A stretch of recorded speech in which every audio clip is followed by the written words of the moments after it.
Good evening, everybody. Good evening, everybody. Welcome to the special workshop meeting for short-term vacation plus other business this evening. I would like to start the meeting off with the pledge of allegiance.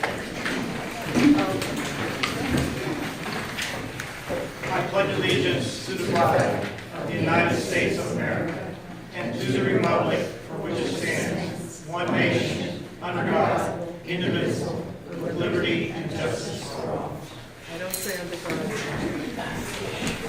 I say something else. Right. Again, good evening. Thank you, everybody, for coming.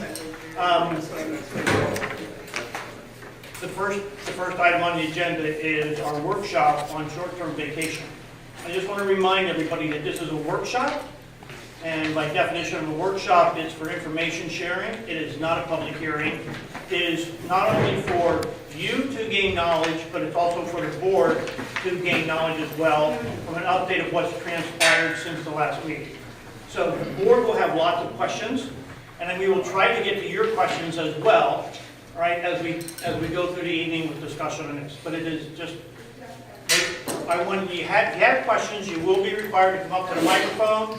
You'll be required to introduce yourself, right? But I would like the questions limited to code-related issues that we're trying to deal with as we review the subject of short-term vacation rentals. Okay?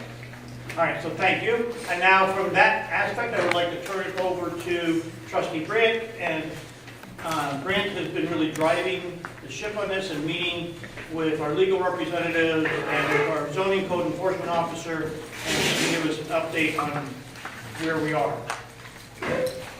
So, before us is the same draft that we've had since March, and I'm going to read a summary of what the zoning commission, the short-term rental zoning commission put together for suggested code revisions. You know, we basically had a plurality of people that came up with some suggested changes to the short-term rental issue, which is the bed and breakfast, whether it's hosted or non-hosted.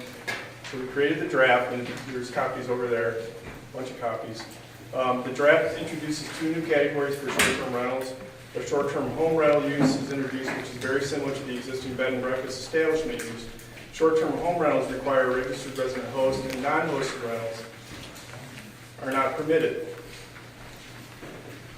This use includes short-term rentals for 3 to 5 bedrooms, but is not a traditional bed and breakfast in that no meals will typically be served. The use does not allow a sign, and like a bed and breakfast establishment, does not allow more than 10 adult occupants as lodgers at any given time.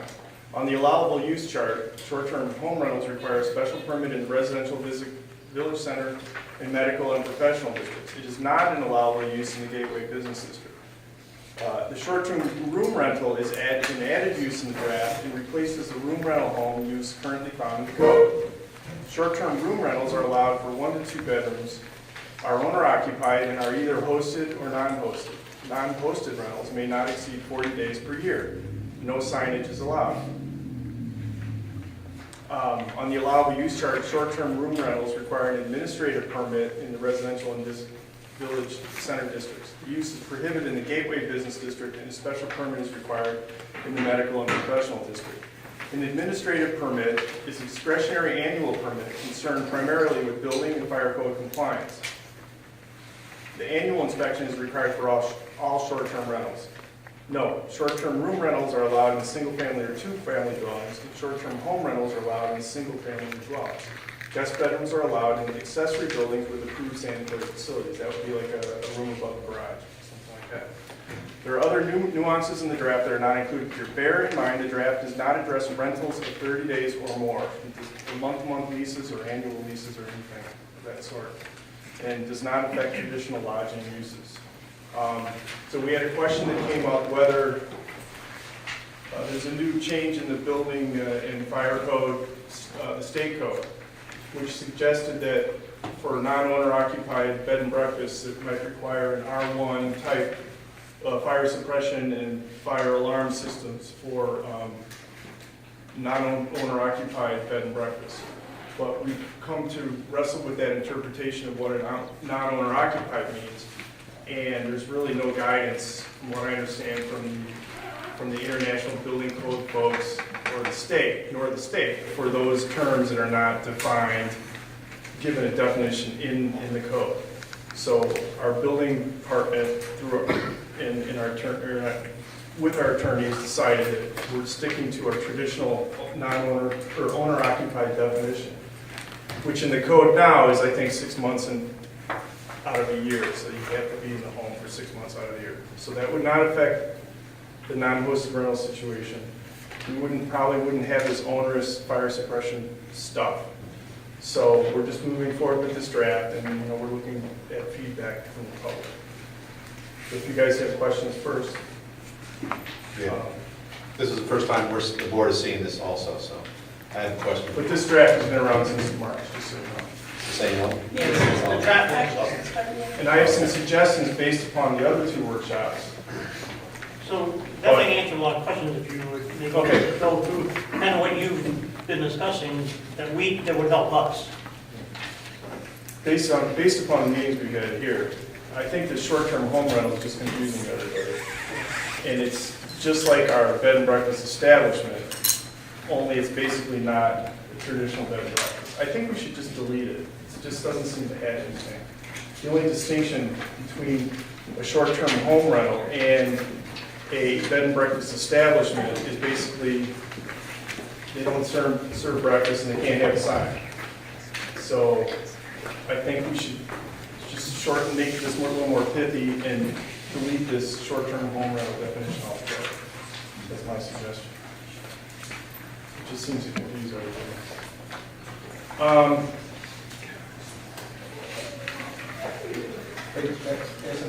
Yeah. When the board was last together, which I think I did that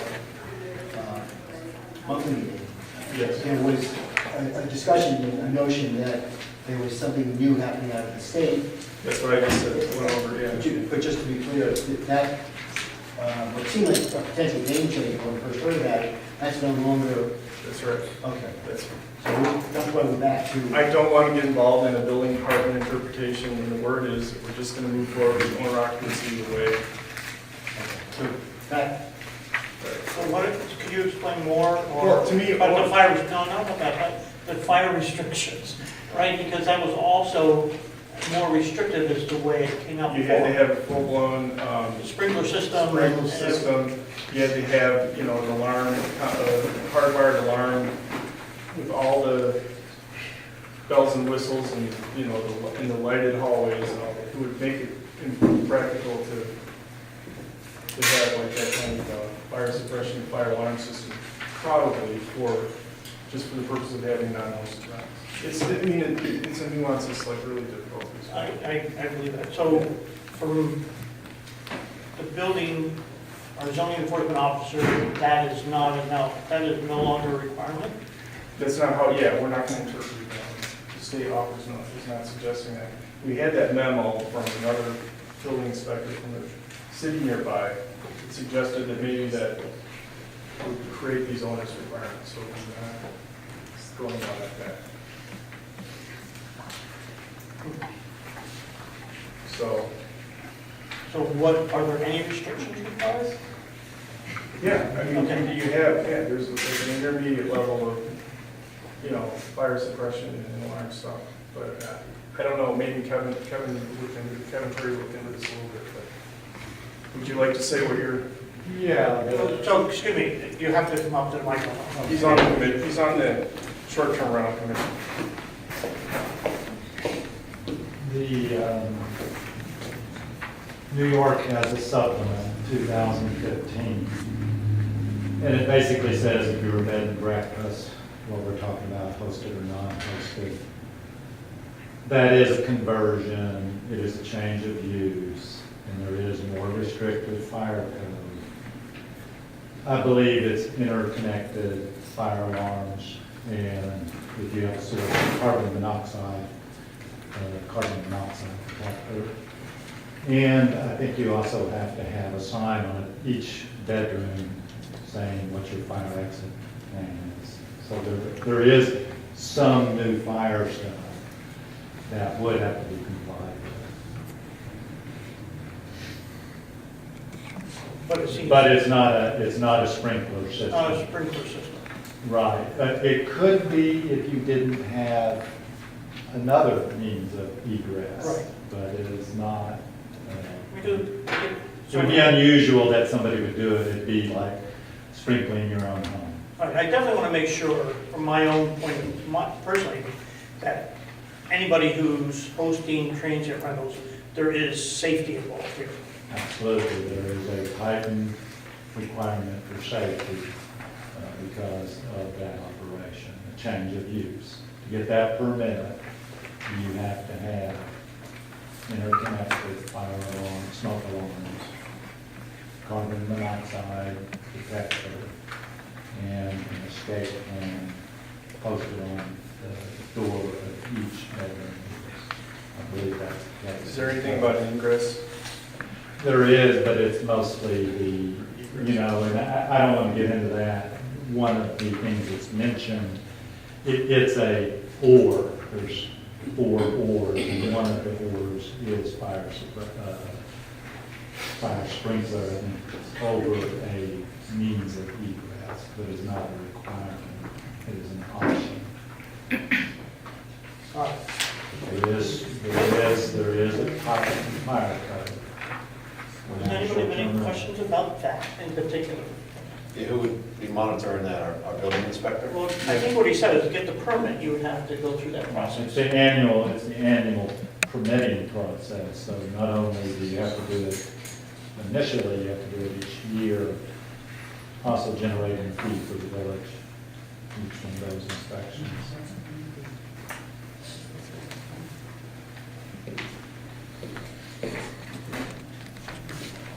Now, you had some, Yeah, I have a question, probably for Brent here. The first paragraph says, well, I was confused because you're saying we already had this, but this is what it looked like before.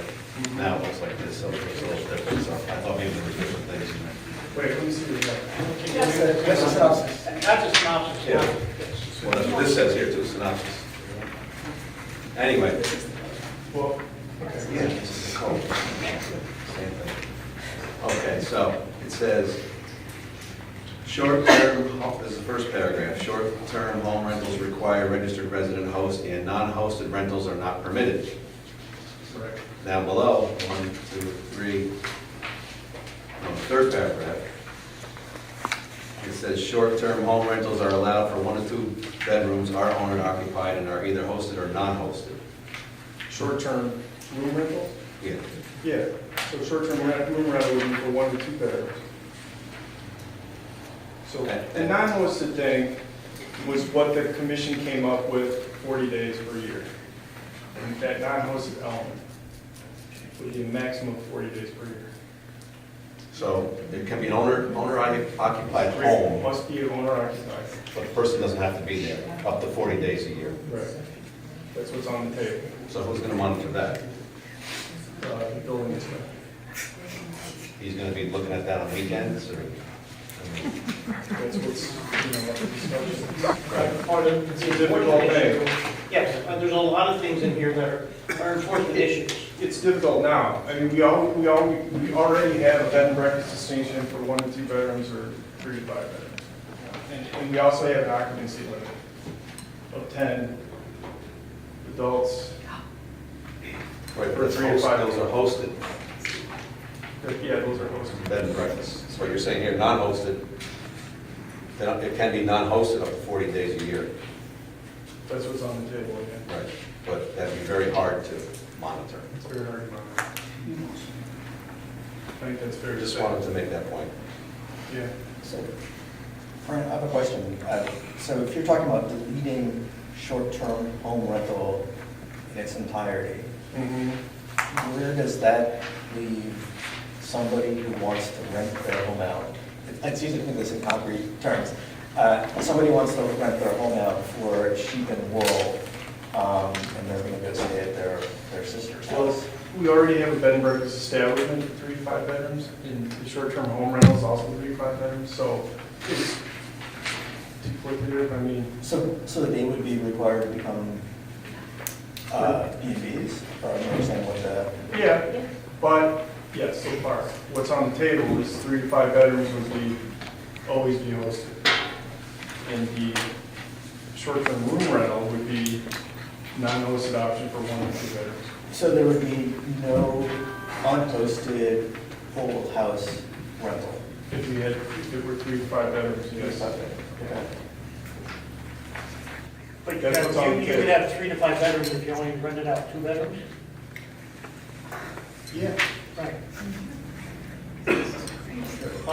I do not. Yeah. When you get your administrative permit, that's what you would be presenting to. Yeah, no, your house.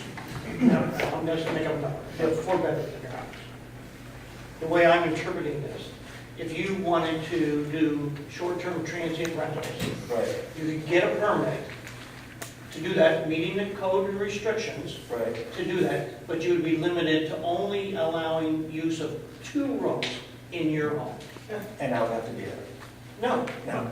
No, No, so that's 4 days, okay. So there'd be a cap on the number of bedrooms that could be rented out if the owner is not on premise. Is that correct? So that's what's on the table. That's what's on the that table. was A the lot of people drive. brought up the fact that they want to do the 3 rental, 3 rooms. I understand. Which gets down to, I think, what, the issue of enforcement. How do you enforce, how would I know that we're not using a 3rd bedroom? Very difficult. I don't know how I know that. It's difficult now. It's Yeah. difficult now to evaluate whether the occupancy is being violated. Right now, I think we have 4 adult for a room rental home. And other than on that, I mean, how do we know that that's being, Right. if you have family practice? It's always difficult.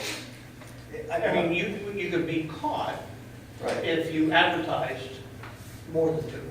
right. But you have to put your building permit number on your advertising, on your online advertising.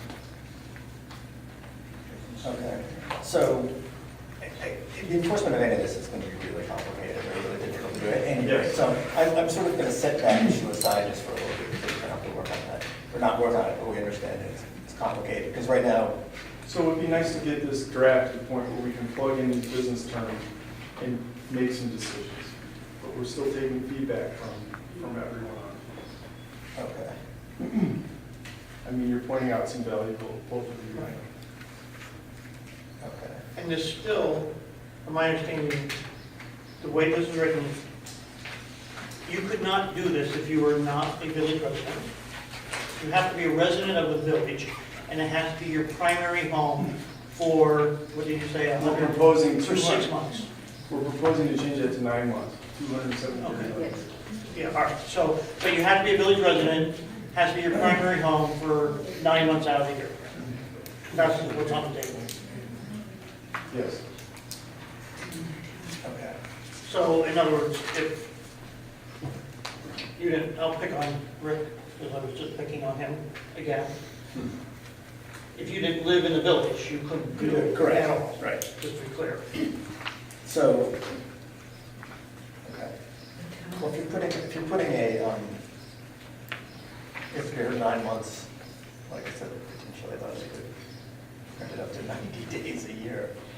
I mean, But you If want you're to hosted. Yeah. If you're, you can do that now. If you're, right, if you're hosted, Yeah. Yeah, no, I think, I'm just trying to get else clear. If you're hosted and you're here, you can rent out 1 or 2 bedrooms in your home with a permit. That seems pretty clear cut. Right. So the issue that we're really coming down to is how to handle people who want to rent out unhosted. Yeah, I mean, I think this whole thing goes away if we choose not to allow any non-hosted rentals. Why are we, because the whole world. this whole exercise is just, Right, okay. So by removing short-term home rentals, you're removing unhosted rentals altogether? Yes or no? no, we're changing very little. We still have the bed and breakfast establishment. You always had to have, which is hosted, you always had to have that for 3 to 5 bedrooms. Right. This was just a a term that was about something that didn't have breakfast and didn't have signs. So it's just confusing I understand, so. everybody, including you. No, I'm listening, I'm asking what happens, so now that I've pushed short-term Nothing rentals. substantive change, except that now, if you can have a sign, someone just got that, they can get a sign. So the result of that would be, the result of removing this short-term home rental clause would be that there would be no unhosted rentals allowed in the village, is that correct? No. No. This was, the short-term home rental was Only- 3 to 5 bedrooms. Okay. And now with the bed and breakfast, always required hosted, even this one requires hosted. So, all you just fall back on your bed and breakfast establishment definition, which has been in the code forever. Okay. Always had to be hosted, even now in this proposed draft, has to be hosted. Okay. So now let's just drop below the threshold for let's go to the 1 to 2 Yes. scenario. Do those rentals always have to be hosted? No. Not for 40 days. Not above 40 days, okay. 40 days, draft. All right. Okay. Now I understand. No, that's important. No, it's it right now, there's a couple little threads here. So basically, so if you have 1 to 2 bedrooms that you want to rent out and not be present on the premises, you can do that, but only up to 2 bedrooms, basically, Yeah. 40 days. for 40 days. And 6 adults, or 6 something. Six person. Spreadsheet, need a 4 adults, 2 spreadsheet. children. 6 up. I think 6, you're getting rid of copy. We can't do it. Okay. All right. Vote of children. What's, yeah, 4 and 2. Okay. I mean, obviously that changed. That was the original, so now we're back to the original definition supplied in March, Okay. basically. We've kind of gone full circle. Right, okay, I understand, I just needed Yep. to No, this is hard. grasp the clarity, and it's much easier to think about it in concrete terms, like example X and example Y. Than theoretical. Okay, thanks.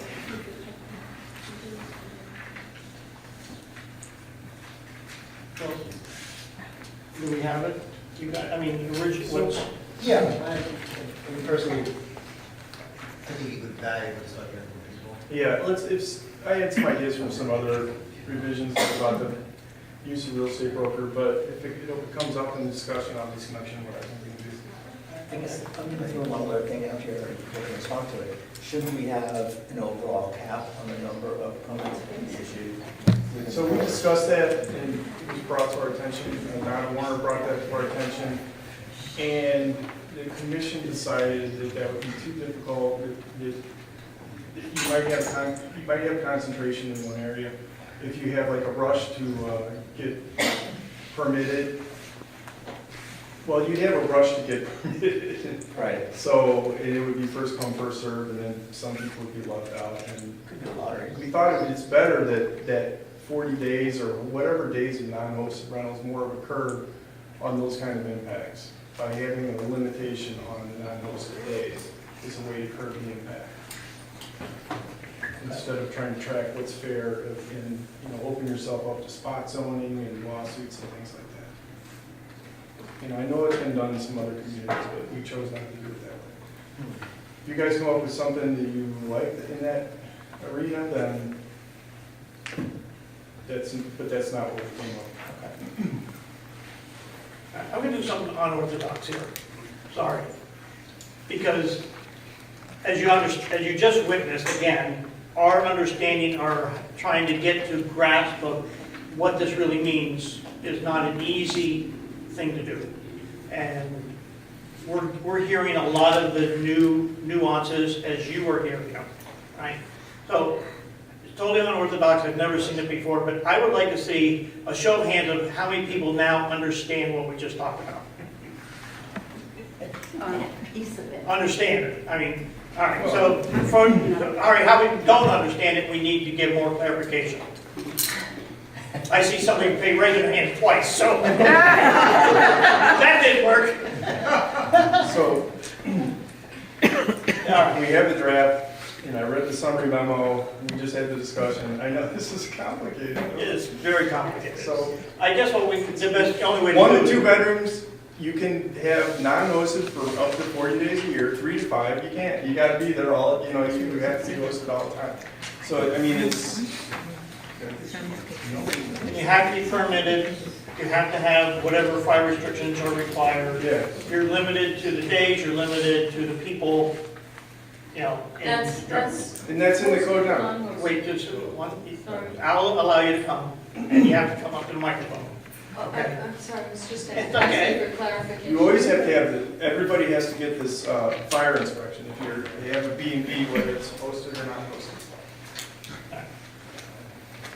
I'm gonna try one more time. How many people still don't understand? We're getting more, we made some progress. Okay. All right, so now I'd like to open it up to questions. And you have to come up to the microphone, you have to introduce yourself, ask your question in regard to the code. Are you going by the list? Doc?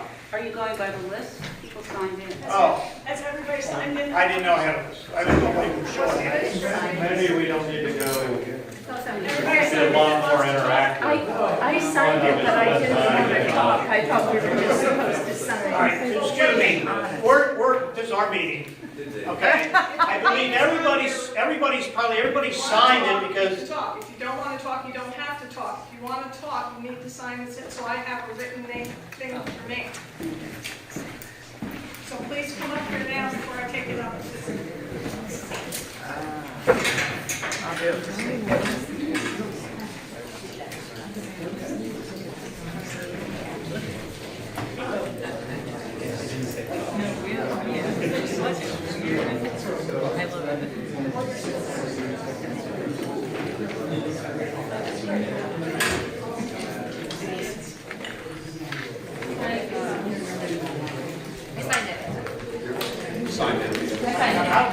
I will call your name based on the list.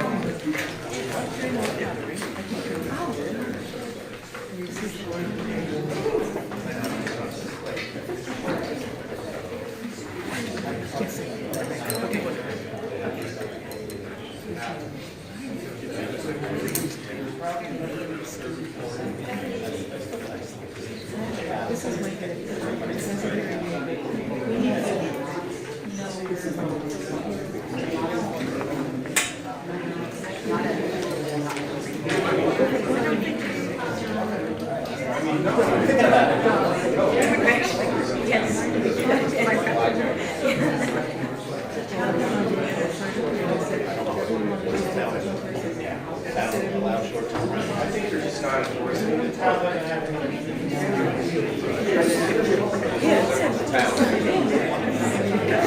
This is village only. Totally their rules, I have no idea what their rules are, this is the village only. You can stay and be entertained.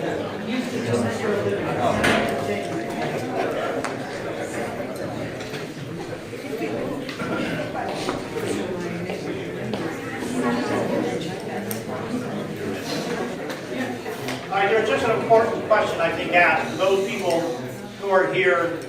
This is only limited to the village of Rhinebeck, right? It has no authority over what the town of Rhinebeck or any other municipality does. It's limited strictly to those residents in the village of Rhinebeck. Okay?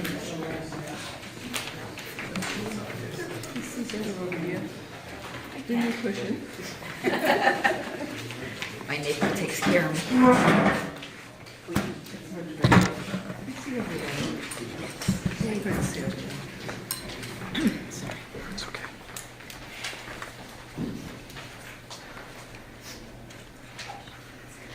All right, so the way this will work is I will call your name. If you want to speak, you will have to come up to the microphone, introduce yourself, speak. And as I mentioned before, this is really limited to specifically related to code-related issues, okay? In terms of the short-term vacation, all right? And also, because of the number of people, I do want to limit your time. I've never done this before, but I want you to be very concise, get to the point, and I'm going to say 5-minute rule, okay? And then we have to move on. I'll keep It's time. like when you were from Yeah. there. I'll let you know when you have 1 minute left, And and the time was over and then you I'll stood tell there. you time. Okay. First person on the list, Kevin Curry.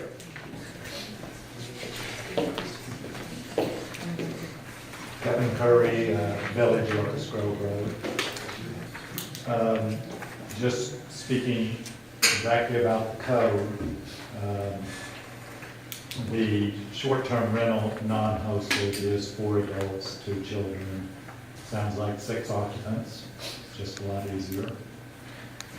And the 1 to 2 bedroom statement, I think, doesn't really mean too much if you're renting your entire home. How many bedrooms should be subject to how many bedrooms are permitted that meet the fire code. You're limited to 6 people. The other thing I would say about allowing non-hosted altogether is that's a compromise. It's a moderate position. I think that one thing everybody's been worried about is community fabric. And there's no doubt in my mind that half the homes here were short-term rentals, that would upset the community fabric. There are about 30 to 40 short-term rentals in the village. I did a count between VRBO, Airbnb. Airbnb's pretty much validated my number. The average number of nights that are rented is 30 nights. The average operator makes $9,000.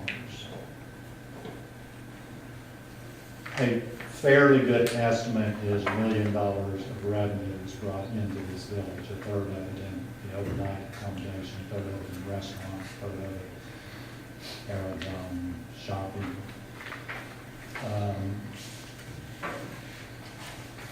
5% of Dutchess County employment is tourism. 5%. 10,500 jobs in Dutchess County. Yeah, so Kevin, I don't know if this. Okay, sorry, let me get back to the code. So the committee met, that is a compromise position.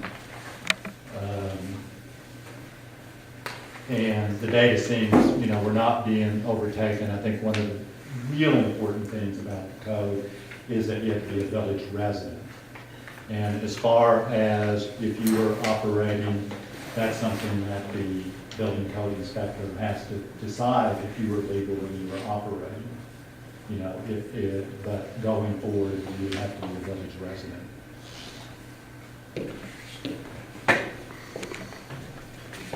Craig St. Clair. I don't have a comment.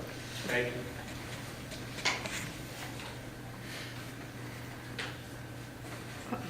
I think it looks like Susan Ray? No, What's the address? 72 Orchard.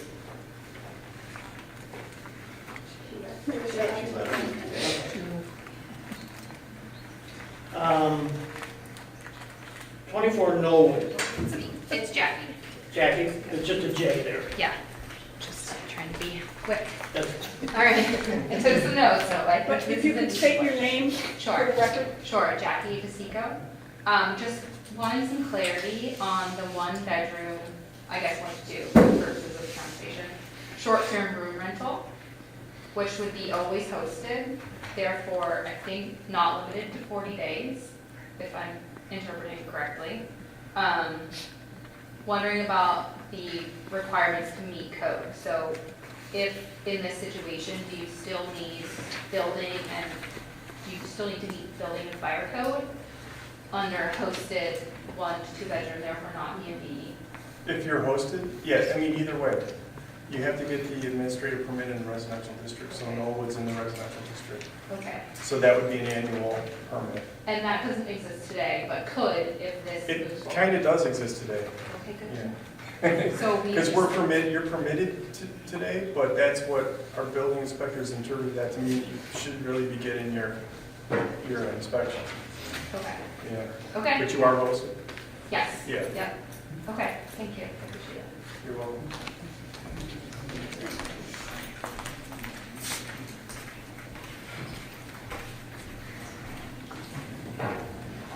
Jean Golden, 106 Sandalwood. Just a quick question and follow-up to your statement. So, are you required to be a resident under the current ordinance or the proposed ordinance to be either hosted or non-hosted owners? So that, how many bedrooms? I know. Yeah, I believe the,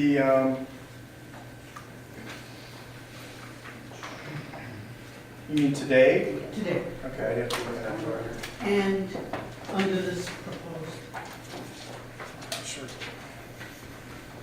I couldn't find it. Today, it's called a room rental home, a dwelling having a registered resident host in the primary A dwelling. resident, In the but primary dwelling, which is similar to owner occupied, of a private single-family or two-family home.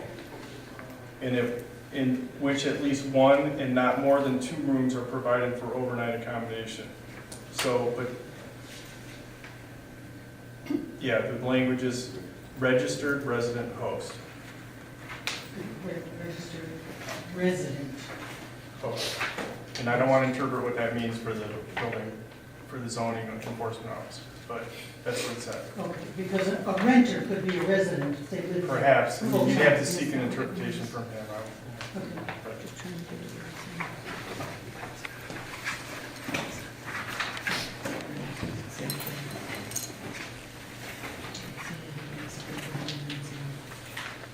41 Lorraine Drive. I'm sorry. Martha Gershon. I'd like clarification on the definition of hosted and unhosted, and how you arrived at that and how you understand that definition, number one. And number two, how you arrived at the 40-day limit, and if you see that as a moderate length of time, or what is the meaning of 40 days? So the trustees have not weighed in on the 40 days yet. That was what the commission came up with. And basically, it was a plurality. There were 7 members. 1 member thought we should allow more than 40 non-hosted nights.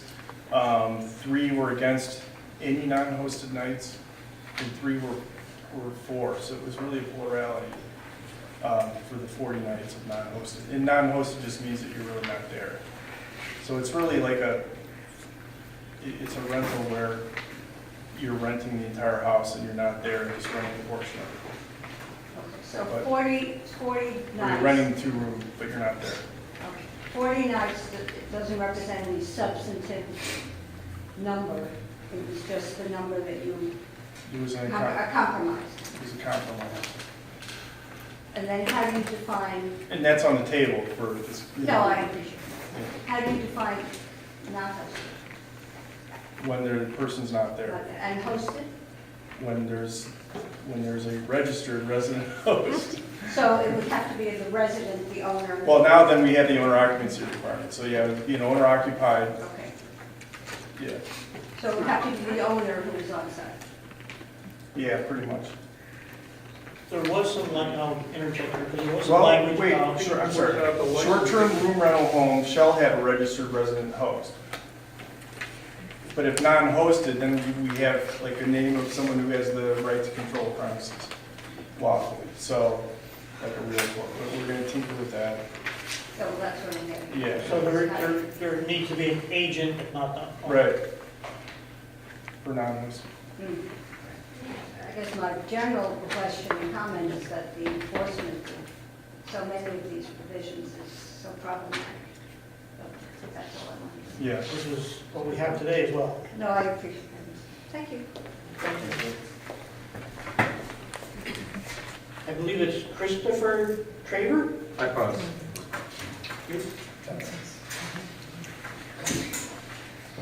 Gavin Sharp, yeah.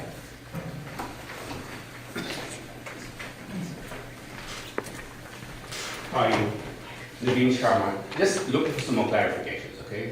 Can I try a use case and see if we can use this to perhaps, address a lot of these questions? Let's just say I'm a resident, we'll discuss that in a minute, and I have a 4-bedroom house, okay? As if I'm registered, while I'm there, I can rent 3 bedrooms, correct? If you're there. If I'm there. 3 to 5. Well, 3 to 5, all right, so, up from 3 to 5, I can rent while I'm there. And that's state law, by the way, so we're not. Okay. Let's say I leave for 40 days, same house, I have to then close up 2 bedrooms and I can only rent 2? Well, you would designate that in your inspection, and you would have that in your advertisement. For the 40 days I'm gone. But for the rest of the time while I'm there, can I not do it as a 3 to 5 also? Yes, Right. because you're there. So- That's what you can do, if you have a bed and breakfast establishment now, that's, Yeah. yeah. So under this regulation too, not doing breakfast, just renting. While I'm there, 4-bedroom house, I can rent 3 bedrooms, short term, for as long as I'm there, right? There's no limit to the number of days, correct? But during that year, if I'm away for 40 days, during that time, I'd be allowed to just rent 2 bedrooms or perhaps, 6 If residents. if it's a month-to-month lease, you can give someone a 40-month lease, it's completely outside the scope of this thing. Yeah, no. Yeah, I'm just saying, for the 40 days that I'm gone, right. I can additionally rent the place, but now I can't rent 3 bedrooms, I can only rent 2. Right. That's how That's this what we is, have in front of us here. right? Yeah. Just wanted to be clear. Okay. Yeah. Good, thanks for clarifying that. The other issue is about the definition of a resident. I've heard this, and I think it needs more definition. A village resident, as somebody else pointed out, doesn't have to be an owner, right? What if I'm renting the place out, and I have a tenant in 1 bedroom, and I have 3 spare bedrooms? Should I not be allowed in that case to also have the tenant be the host, like there is, in a bed and breakfast? It's And still owner occupied, right? But you're talking about carving up that 40-day period. no, it wouldn't be owner occupied, because bed and breakfast is Well, not no. necessarily owner occupied, are they? Yeah, they are now. It's required. 1 to 2 bedrooms, yeah. No, bed and breakfast, a 3-bedroom or a 5-bedroom bed and breakfast. Right, Does so that's, it require that's been in the law since the 80s. owner to live on the premises, or Perhaps is there not. a representative? I don't want to make that interpretation, but perhaps not. So I think we need that clarification. is what I'm But saying. that's also been, the bed and breakfast establishment's been on the books, at least, I think, since the 80s. Okay, Yeah. so then maybe we need to understand that interpretation, because Mhm. it would be my understanding in that case that a tenant could live there as well, perhaps. Just something you need to take off the first, okay? Yeah. The final question I have is about resident. Is there anything in the village today that defines a resident, or are we not creating a new definition of resident that says we have to live here for 9 months out of the year? And that seems pretty onerous to me. There are a lot of That's the people. owner, you mean our owner occupancy? Pardon? You're talking about owner occupancy. No, you were saying you have to be on the premises for 9 months out of the year. That's the owner occupancy, that's via the owner occupancy definition. Oh, that's the owner, and that is current They're right now? proposing 9 months, 6 months today. 6 months today. By code, it's 6 months today. 6 months today. Okay, so for everything else but short-term rentals, the definition is 6 months? No, we're changing the definition. Or we change the definition totally, so it doesn't apply to just short-term, it just applies to regulations in the village. Which Is that right? triggers, yeah, and I haven't done an inventory of the entire code to see if that triggers anything else that would really change Okay. anything. Yeah, I mean, these are some of the questions that I think have not quite been Well, I addressed. just don't think it does. I don't think it really triggers anything else. I don't understand that. I mean, But I think is it that 9 months or is it 6 months? No, that's not what I said. What I Yeah. said is, I think the owner occupancy, 9 months, is important in the context of bed and breakfast. Short-term rentals. Yeah. Okay. But I'm saying, so the regulation, a definition of resident or owner occupied is changing just for short-term rental, but not for other purposes. I'd have to look at it, frankly. But I don't think this there's needs a lot, yeah, but I don't think there's a lot of material difference. I don't think you'll find any. 6 to 9 months, not materially different. For what? But we're talking in terms of the rental, of the short-term rental. Right. Yeah. As applied to a short-term rental, what is being proposed is the 9 months instead of 6 months. Yeah. 30 seconds. And, okay, I mean, it just sounds to me that that's an unnecessary distinction. If the village operates under the 6-month rule, perhaps, You want to leave the 6 months rule? yeah, that's what it is. Okay. Thank you. So I have a question based on some of his questions, and that question is, hosted is, if you're hosted, you could rent out 365. Is that what the definition is? Yeah. That's what it is, I mean, it's been that way forever. I know.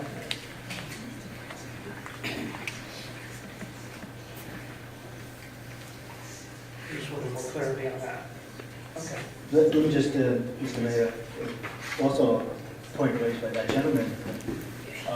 In his example, he's hosted, he's renting out 4 rooms, and then has reason to leave for 40 days, and now must retool because he can no longer do the 4 rooms, he can only do 2 rooms because he's gone for 40 days, he's now unhosted.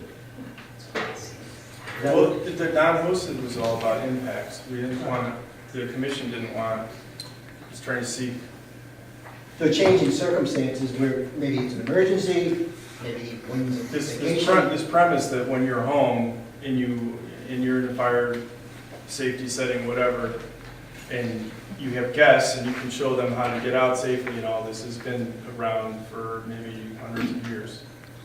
So, but we lowered the density, we lowered the impact by having a limitation on the bedrooms But instead of having the full-blown, 5 bedrooms for non-hosted in situations. his example, he owns that house, he's here 6 months, 9 months, he's the homeowner, he's got 4 bedrooms, he's renting them out, and he has reason to be gone for 40 days. And I think that we told him that he would have to retool or recast from being hosted to non-hosted and reduce the number of tenants or renters from 4 to 2. Yes, Bedrooms. Yeah. bedrooms. I guess I have a question. That's what's on the table. Yeah, is it, I think Kevin brought this up, is the question is, and maybe this comes into enforcement as well, do we want to count bedrooms, or do you just want to say there's a maximum occupancy? Well, that's something that's been brought up in these prior workshops. Right, and I'm just curious if you have a sense for what makes better law, what makes better code? I don't know any more than you do, but we came up with both. So We had both. they have 6, whatever you want to call it, 6. Today on the table is 4 and 2, Right. right? And I think the reason for that was to limit, impacting your I neighborhood. understand, no, but it seems like there's 2 ways to attempt to limit impact. One is either by limiting the number of bedrooms, or simply limiting the number of people who are permitted to occupy, period. And then if you want to put 6 people in 6 bedrooms, then that's your business. And currently, the committee recommended both things. Okay. Yeah, on the table is bedroom This has been limitation. brought up numerous times. Sure. I mean, to me, and I'm open to it, but I would lean to the idea that it seems like an occupancy rule is a lot cleaner than trying to police bedrooms. That's, at least at this point in the this junction in the discussion, that's what I understand of it. I take more input on that, but that would seem to be a cleaner,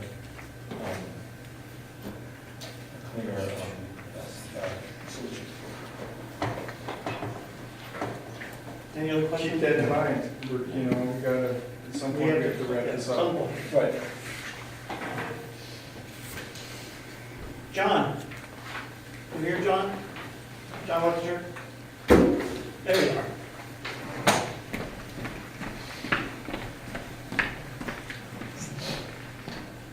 Good evening.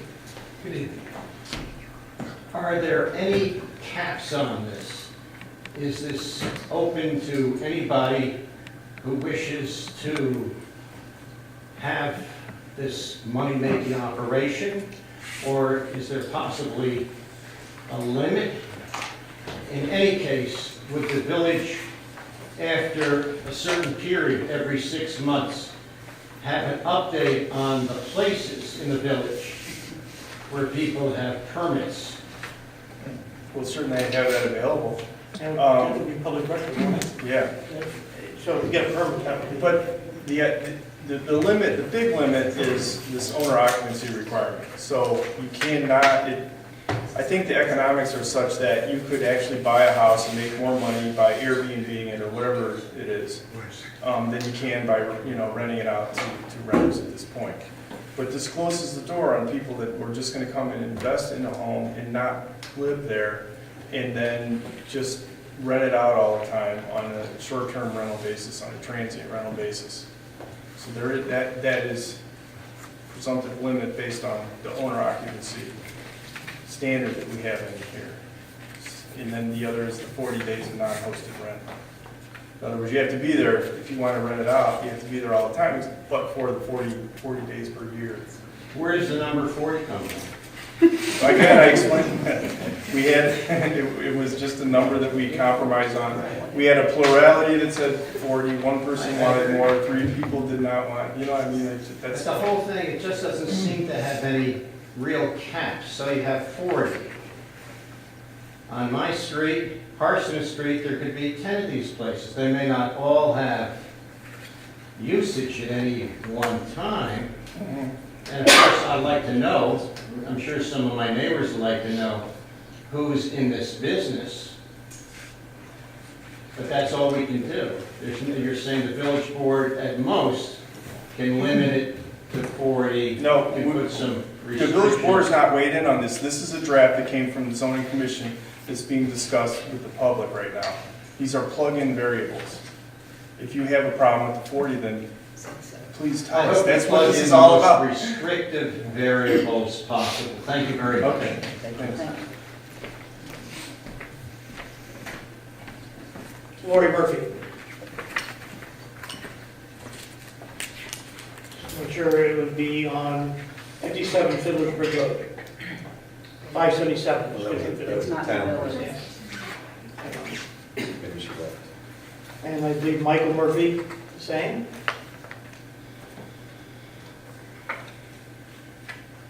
Donna Warner.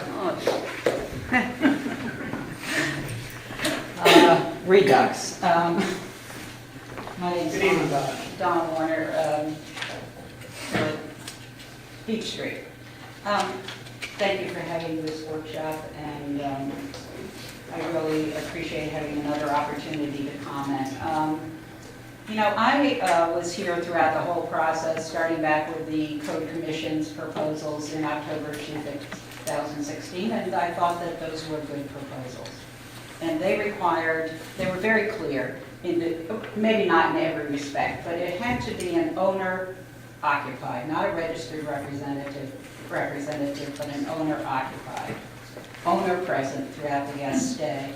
And since then, there have been multiple versions leading to the ones that are on the table now that have become progressively less restrictive by introducing registered representatives, by introducing unhosted rentals, by creating these multiple categories. And I'm glad you're correcting the issue with the B&B versus the home rental, because in fact it felt like it was almost unfair, because there are different regulations, maybe there won't be, that govern B&Bs versus the 3 to 5 home STR, so that's gone. But anyway, I am concerned that the proposals have come from the work group without a rationale.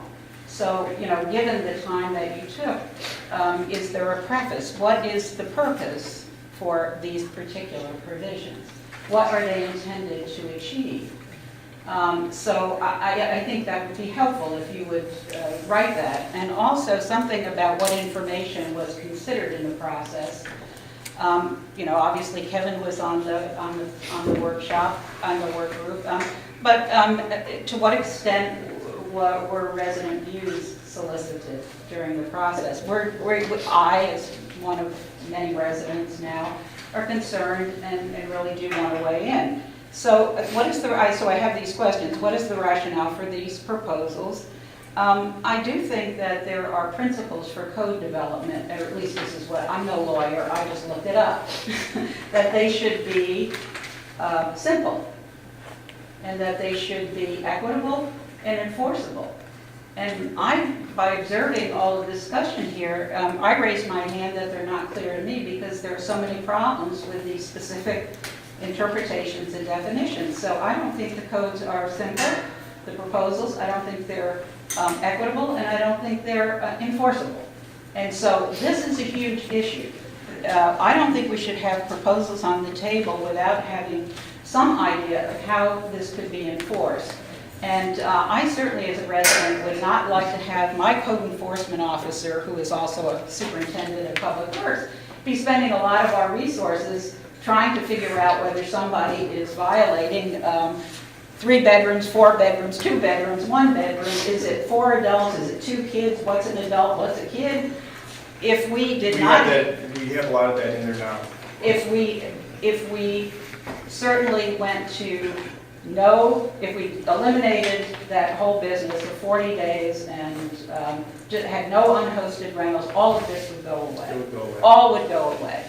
And beside from that, there are the issues of the fact that those of us who live in the village want to protect the character of the village, and we do want to have an opportunity to preserve our neighborhood and our neighbors. It's really a serious, I think we are at a critical juncture. This is not just about wordsmithing. This is about the future of the village. I was here for the workshop on the March 15th when the chief, I believe the fire chief was here, and the EMTs were here, and they were talking about the future of the village and whether we needed more safety and security and whether we needed administrative support for them. They put a projection on the table of how many people would be in this village on a weekend 5 years from now. That was staggering. I believe they said 20,000.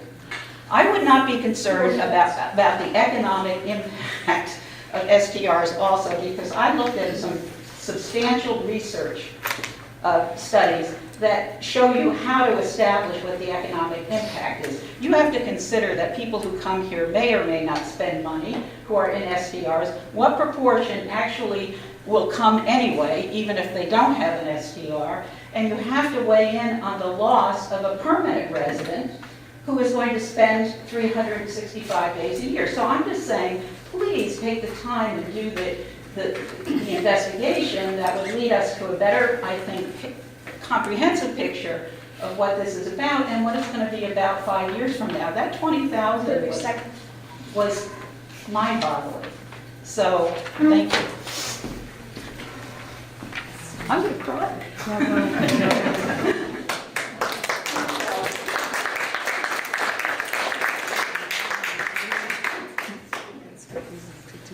Bruce Mazza. Numbers. Fred Zvirdon. Sure.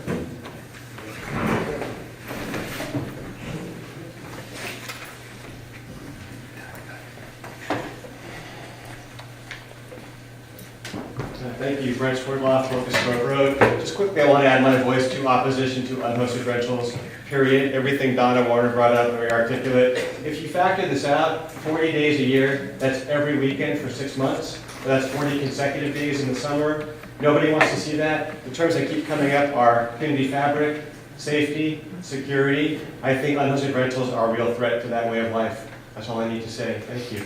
Thank you, Brent. Thank you.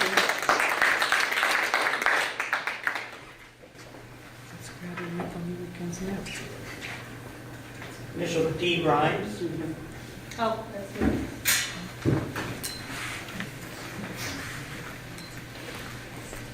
Thank you, Diana Brand. I don't have a question, I just have a quick statement, an opinion, and a suggestion. I live in the village, I have an owner-occupied Airbnb, I also have a business in the village. And I can tell you that I paid my $150 fee, which was cashed within 24 hours. I'm completely compliant, I've got my C of O, I've got fire extinguishers, carbon monoxide, I have 2 ways to egress, got all that down. I can tell you that on Airbnb, you know, everybody on there is incredibly verified. You can accept or decline. All the people that I'm getting, and again, I also took, by the way, which I think should be a requirement, I took $1 million umbrella liability policy. I've got tons of parking, so I don't impact street parking. Just happens to be the way my home is set up. I don't allow infants because I'm not child-proof that way, so that's just, for me. But I can tell you that the people that I get, and again, I can accept or decline whoever I want, they're visiting their kids at Bard, they're shopping, So, they're sorry. spending money in my shop. I know, but in terms of the code, Right. okay, I mean, you're justifying your existence, which is one thing, I understand. Again, But- but I just want to finish, I am owner occupied.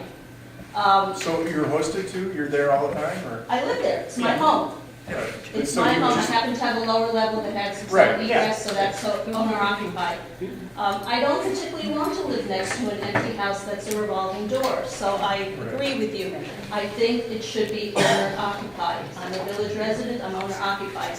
And, maybe if I retire, I doubt it, but I'm not leaving for 40 days. I think that 40-day thing is kind of neither here nor there and just kind of weird. I personally am opposed to non-owner occupied. Again, my kids went to school here, I contribute to the village, I have a business here, I think that's the way that it should be. Airbnb and those businesses that are run like that, they're here to stay. You just have to get the right regulations in place. They're not going away. I also think that there should be a yearly registry, pay a fee, it serves the it serves the village, and it just helps you to just kind of stay within certain parameters if you know that you have to re-register and pay that fee, so I think that should also be imposed. And that is, well, there is a registration fee and a permit associated with Right. that. So Yearly, I think it that's should in the be. draft. Just so you know that what is not in the draft yet, well, there's gonna be like a thorough application process, and I don't know if we have to incorporate that into the code or whether we can just create it. That hasn't been decided by our attorney. Okay. And also the enforcement provisions. We're gonna add some enforcement provision language to this. Right, I'm just curious as to who's gonna go around enforcing all of these rules and regulations. Building inspector. Thank you. Okay, ma'am, can I just ask a question? And if it's, if I'm putting you on the spot, but just say you're putting me on the spot. Have you ever had occasion that you had to leave? You have guests that are taking advantage of what sounds like a beautiful home, and for some reason you had to leave and you now go from hosted to unhosted for any number of reasons. Is that Never ever happened? happened and never will happen, I mean, unless I had emergencies come up. Right. An emergency has not come up. When I know that I'm going to be away and actually, like, say, for Thanksgiving, I'm usually out of town for a few days, whatever, I don't rent it out. I block those dates. I don't want anyone in my home when I'm not there, so I block those dates. Thank you.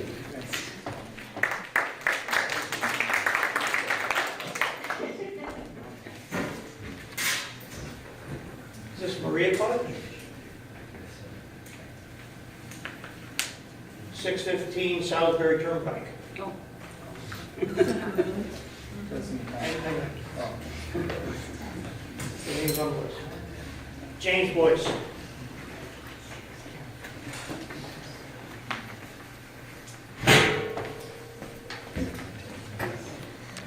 Good evening. Thank you for the opportunity. My name is James Boyce. I live on South Parsons Street. I notice that there is some confusion still. This says 240 days. It doesn't say anything about 9 months. So I don't know where the 9 months came up.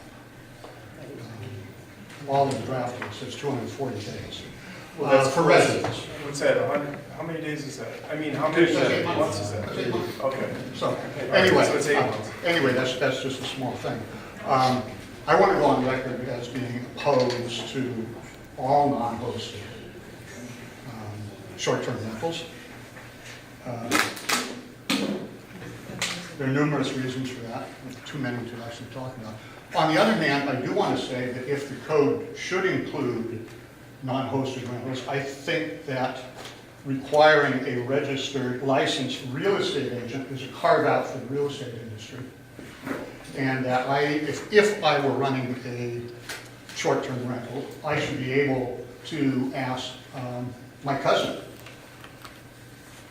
or my neighbor, or somebody else who's a resident of the village, who can do that. That it shouldn't have to be handed over to the real estate industry. I'm concerned about off-street parking. I see that there is a definition in here, but I also note that the current code, or at least the draft code, allows you to buy out of that. You can pay a fee. If your business or your whatever is required to have so many off-street parking, the current code, or at least the proposed code, says that, oh, I can't provide them, so I'll pay a fee. And then I don't know where the fee goes. I think that's just in the commercial. That's, I think that's commercial as well, and there is no buyout anymore. You can't, you have to have, if it's commercial, you have to have parking. Well, I saw it in the code. Well, there's a revision to the code that changed that 2 years ago, I believe it was. A year and a half ago that changed that. It doesn't show up on the. So in the amended, you have to look at the amended section. Yes, he's right. I'm also a little bit concerned about the registration system and the provision for examining, inspecting. I'd like to note that the city of Beacon, for instance, requires every time there's a change, a new certificate of occupancy. If I had wanted to live next door to a bed and breakfast, I would have bought next door to a bed and breakfast. And I feel that you're changing the value of my property, as well as changing the nature of my neighborhood, if anybody can suddenly move in and decide to do this, and all you need to do is get an administrative permit, which it says here is discretionary.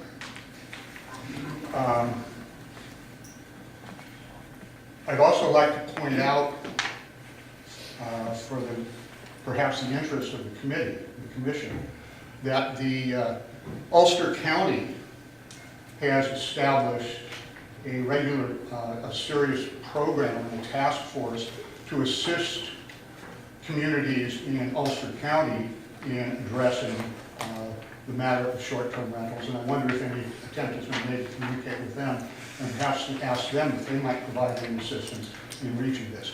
The final point that I'm really concerned about is Donna mentioned the rationale.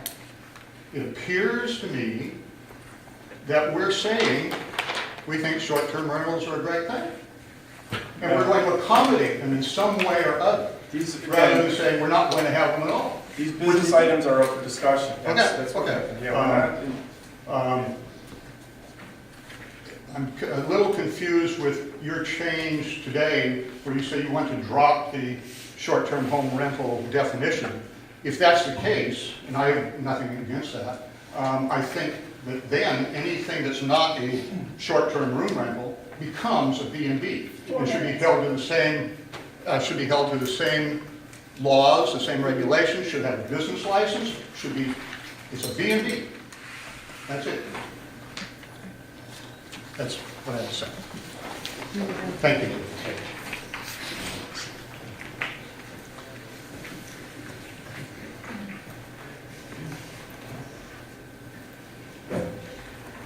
Jennifer Nuttall. Jennifer?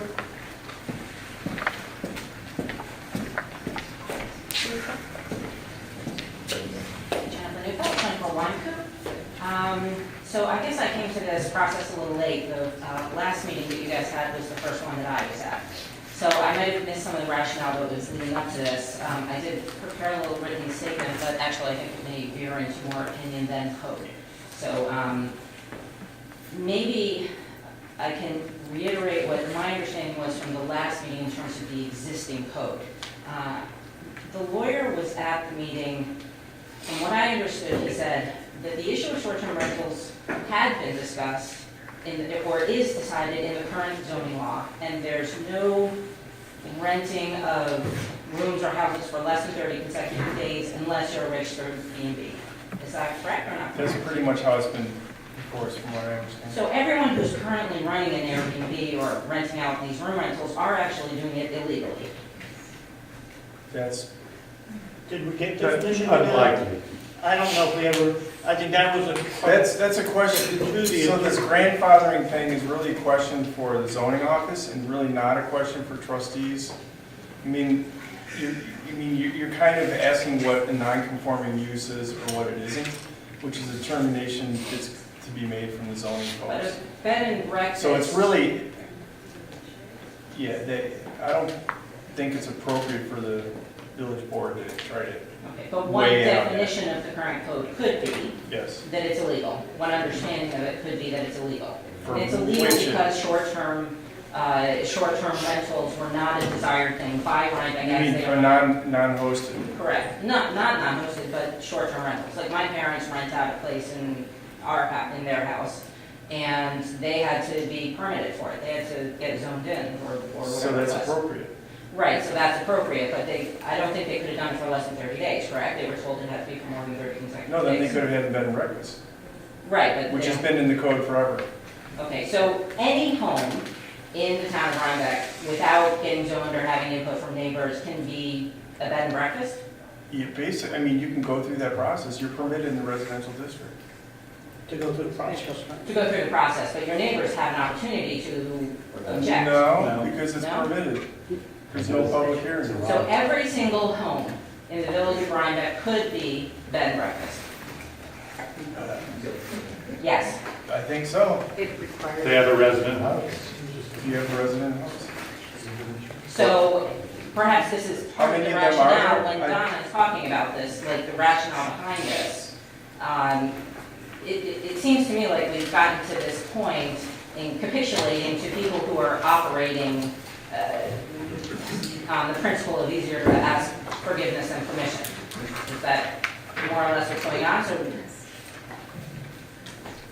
So all of these places that are currently operating kind of under the. Well, I think what we're weighing is whether that some of those non-hosted situations would be an allowable use. But is going back to some understanding or having some understanding, which as I understand was the intent of the current zoning law, to limit rentals of under 30 consecutive days, is that something that's being looked at? In terms of keeping the character of the village and the integrity and schools, which have declining, I know you have a letter from the school board and the long-term planning committee. We just redid the entire zoning code, and we had those categories, the bed and breakfast establishment and the bed and breakfast, a room rental home, both of which required a registered resident house as of today. And it sounds like the regulations that we're moving towards are more permissive. More restrictive. More restrictive? Yes. They don't sound. No. It sounds to me like, Let's not have a debate here. I mean, it's really not up for debate. She's allowed to address the board, ask her questions, and then. it sounds to me like any home here could have someone nominally related to their home, some kind of administrative person who's looking at their home in a, what I see as completely unenforceable manner. No. I think if you're asking what was the genesis to how we got here tonight. No, I have to go through summary minutes and No, I justification for have. individual terms, I have to go through summary minutes. I was going to say was, Sorry. the answer is probably the same genesis that other municipalities are dealing with. The gentleman before mentioned Ulster County. So I don't think that the village and this board is any different from other boards and neighboring villages and towns. The Airbnb dynamic has required people like the representatives here tonight and the community to try and deal with this, try and manage this, and then hopefully reach some solution. Okay, I understand that, I think that's great, and definitely this is something that needs to be dealt with, but I dispute the understanding that this is the wave of the future, that this is something that's going to be whether you like it or not. There are plenty of communities who have turned away from this, and I hope that Rhinebeck's looking at the most restrictive possible view of this. 40 days is the entire summer of weekends.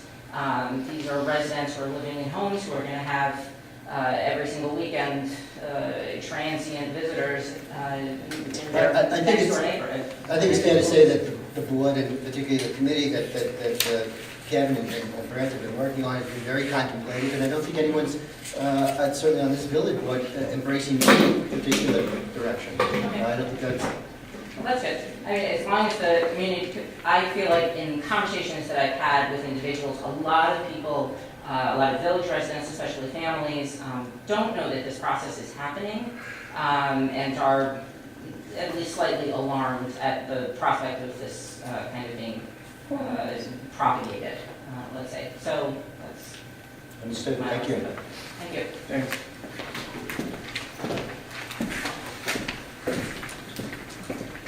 Kim, can time.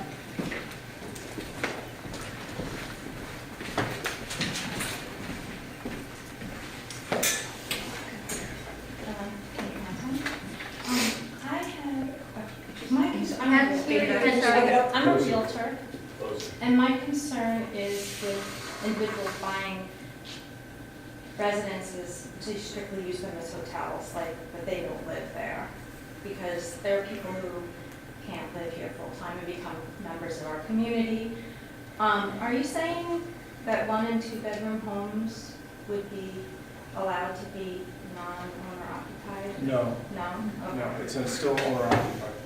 So that's at 270 days a year. That's the idea that Because I was you don't concerned want that to. then all of a sudden people would want to buy those because those Yeah. protect our most vulnerable people like lower income and starter families and retirees. There's still the Okay. owner occupied Okay. requirement. I just I just want to add in that from what I've heard from the committee, that the home inventory in the village is a very crucial item.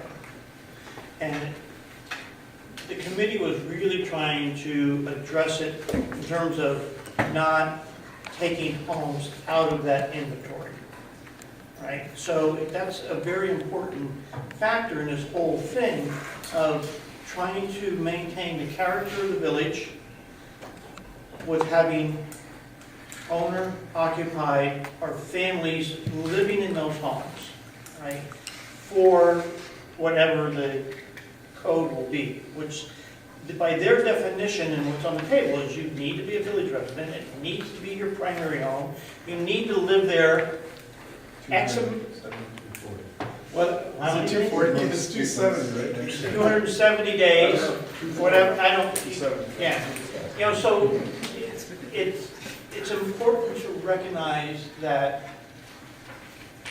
what's being proposed is to purposely limit taking homes out of inventory and to maintain a character and a semblance of a community within our village. All right? That's true. Right. And that is what the commission. And that was what the committee was charged with, and that's what they did, and that's what they delivered. Now, there's variables associated with that deliverable in terms of the numbers that you're seeing that can be plug and play, which eventually have to be decided. But I think it's very important, and I think important to everybody on the board, that the character of the village is of utmost importance, right? And we need to address those issues, and we appreciate your input as we go forward that, all right? So that's why we're having workshops, that's why we're having a discussion. The comment, and Kim said, is people are unaware. We are doing our darnest to get the word out, either by the people within the village who are involved, via our Facebook page, our website, our mailers, everything that we are trying to do to get people involved in this process. I believe that communication is also of most importance, that everybody have a chance to know what's happening in the village of Rhinebeck. So I would implore on all of you who are here tonight to also, you're all entitled to your opinions, but to tell them that we are continuing to have this debate and this discussion, and this is not going to be resolved in one meeting. It's not going to probably be resolved in 2 meetings. It's that important that we need to address this. And we're going to take the time to do it. Okay? So sorry, I had to make sure that was clear. Okay. Don Crane. Sorry, Don, I didn't mean to jump the gun. Appreciate it. Don Crane, Livingston Street, just 2 or 3 comments. I agree with the previous comments about enforcement.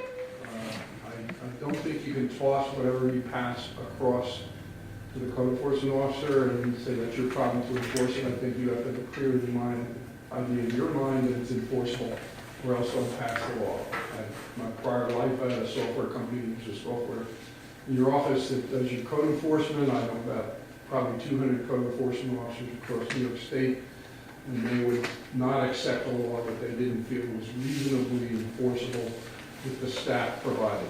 And I know budgets are tight, so I think that's a big problem. I'm sure you're thinking about that. I agree with the comments about owner-occupied. I think you should pull that out. And then, or non-owner occupied, pull that out of the law and make it only owner occupied. And in the context of how restrictive you make the law, I'm going to remind you, I've spoken to the board in prior times, and almost to all of you individually, not related to Airbnb or B&B, but in the rental trend in Rhinebeck. If you go to my house on my block, 78 Livingston Street, and circumnavigate that block, Livingston Beach, East Market, Mulberry. When I moved there 45 years ago, probably 10% of the structures were rental.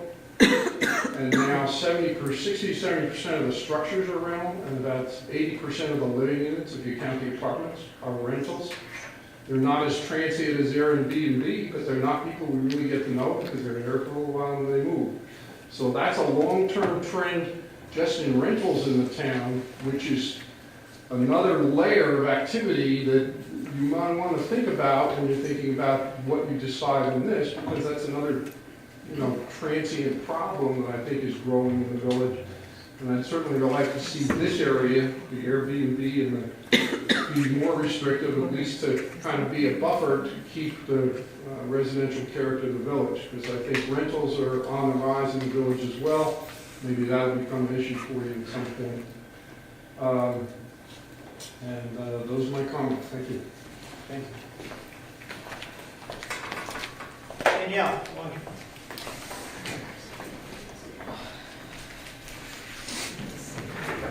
Nobody doubt me, I'm just gonna play devil's advocate here. Okay, Can you so state your name for the- Danielle Washburn. I didn't attend the other meetings. This is kind of something that I do for a living. I don't own any houses, but I maintain them for the owners. So what I get is you're basically telling people what they can and cannot do with their own home. And say my grandmother goes south for the winter, snowbird, and she's trying to make up taxes or whatever, that's an income that she can make just by me watching it, but still having people come in for Sinter Claus or for sheep and wool, for something that this town uses for tourism. So Danielle, I'm sorry. This has, you're making a justification. Well, I'm trying to understand. And It's a law, you guys can just tell people what they can and cannot do with their homes. It's called zoning. zoning. Okay, I just missed the other meeting. That's Okay. been around for 100 years. So the clarification for owner living, owner occupied, can they live on the property, or do they have to be physically in another bedroom down the hall? Can they be in a garage on the That's property? I said that when I did the summary memo, that like, say you have a dwelling above a garage, Right, then you could be in the front building. so you can be just on the property, it just doesn't have to be, they can still rent the full house out, and it's still considered owner occupied. Okay. I really did Hosted. host. I really did like your way of saying, like maximum of persons. I feel like that's way easier than changing, these people, they make the websites and they communicate with renters and people that want to come see this town. I think it's much more easier if you do it by persons. instead of, oh, I gotta take away those bedrooms because I'm boarding up or whatever. I think you can say 6 people or 8 people, whatever, depending on how many bedrooms you're gonna allow or occupants, than 8 or whatever. I think that's an easier way for maybe to keep that in mind. So if they live in the garage, they can host 24/7, 365 to as many as they like, as long as it's in with their owner, the amount of persons that you're permitting. You'd have to check with the zoning office, but yeah, I mean, I think that's pretty close. Okay. So I guess that's it. I don't want to make further comment. Okay, that's it. Thank you. Thanks.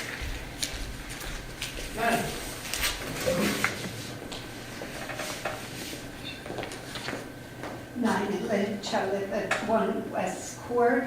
I'm just seconding what Donna said, what Fred said. I totally object to this arbitrary 40 days unhosted. I don't think that it should be unhosted. I think that there needs to be a clear rationale for a preamble, so to speak, why these changes are being made, and what's my other? Enforcement. I don't know how you can enforce it. Thanks. I just also, I'd like to comment that our zoning enforcement officer has weighed in very heavily on a lot of this.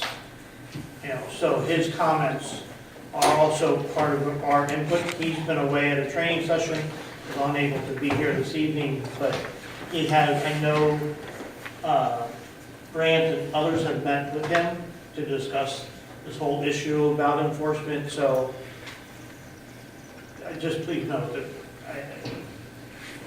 we also have to take that into account. But I appreciate your reinforcement of the enforcement. Liz Ron. Ron? Wrong. Ron?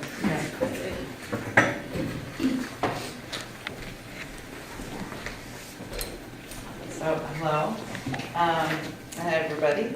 Hi. My questions about the code. The first thing is, it seems very complicated. And I rose my hand that I don't understand, but I think it's sort of like, it's, 40 days here, it's a host over here, it's a non-host there, it's a bedroom over here. I'd love it to be in the spreadsheet, and that we could see everything cut and dry, and see if there's any overlap or any, maybe not overlap, but misconnect, if you will. So I'd appreciate that. The other thing is, I'm hearing both owner-occupied and hosted. And that's sort of like what I'd like to see in the spreadsheet, because I think they're the same thing, yes? No, they're not. The owner is not the host? It depends on the situation. I mean, the owner occupancy requirement is just to have a room rental home where you would have non-host, where it has to be owner occupied before you can engage in non-hosted rentals. Okay, well, so Otherwise, that's confusing. Well, the premise should be pretty simple, because we don't want people investing in buildings that they don't live in, and just Airbnb-ing it all the time. This is not about the code, and I heard you say that, and I appreciate that, because, I'm a parent, the school, the decline, da-da-da. Right. If we have dark houses, there aren't places for families to move to get to schools, but at the same time, I know this is not going to go over well, but so people are investing in these houses, and they're living in the weekends, some weekends. I live on Crosmore, 2 blocks, I pass 5 dark houses. They're not Airbnb at this point. We're losing houses to that, and, like So I don't was know saying, how- we're losing inventory to weekenders that are buying houses and just coming up here. But, and then to address what the previous woman said, one of the Board of Education, one of the board members talked about how for retirees, part of the benefits, of they go south, they want to rent it out, I think, but then it's no longer owner occupied. So it changes that, and I just wanted to say that because it was asked of me, so I said it. But I do appreciate you guys working towards trying not to have investors just buy up the inventory to rent it out and use it as an Airbnb. The other thing too I wanted to ask that I wasn't understanding is, how many homes are there in the village? What is it? 1,800? I think it's 18.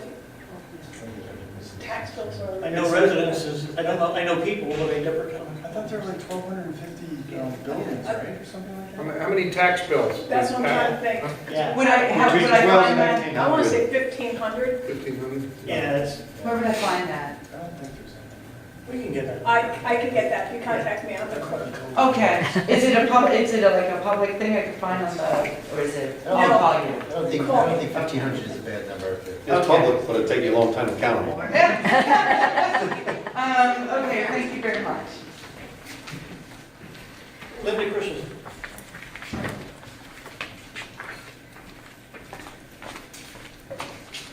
Linda Christensen, 37 South Street. I actually have some notes over here this quarter. I very much agree with Donna Warner that you need, basically, I think it's very difficult to follow this, even for you guys, as you pointed out earlier, how many people understood what was said.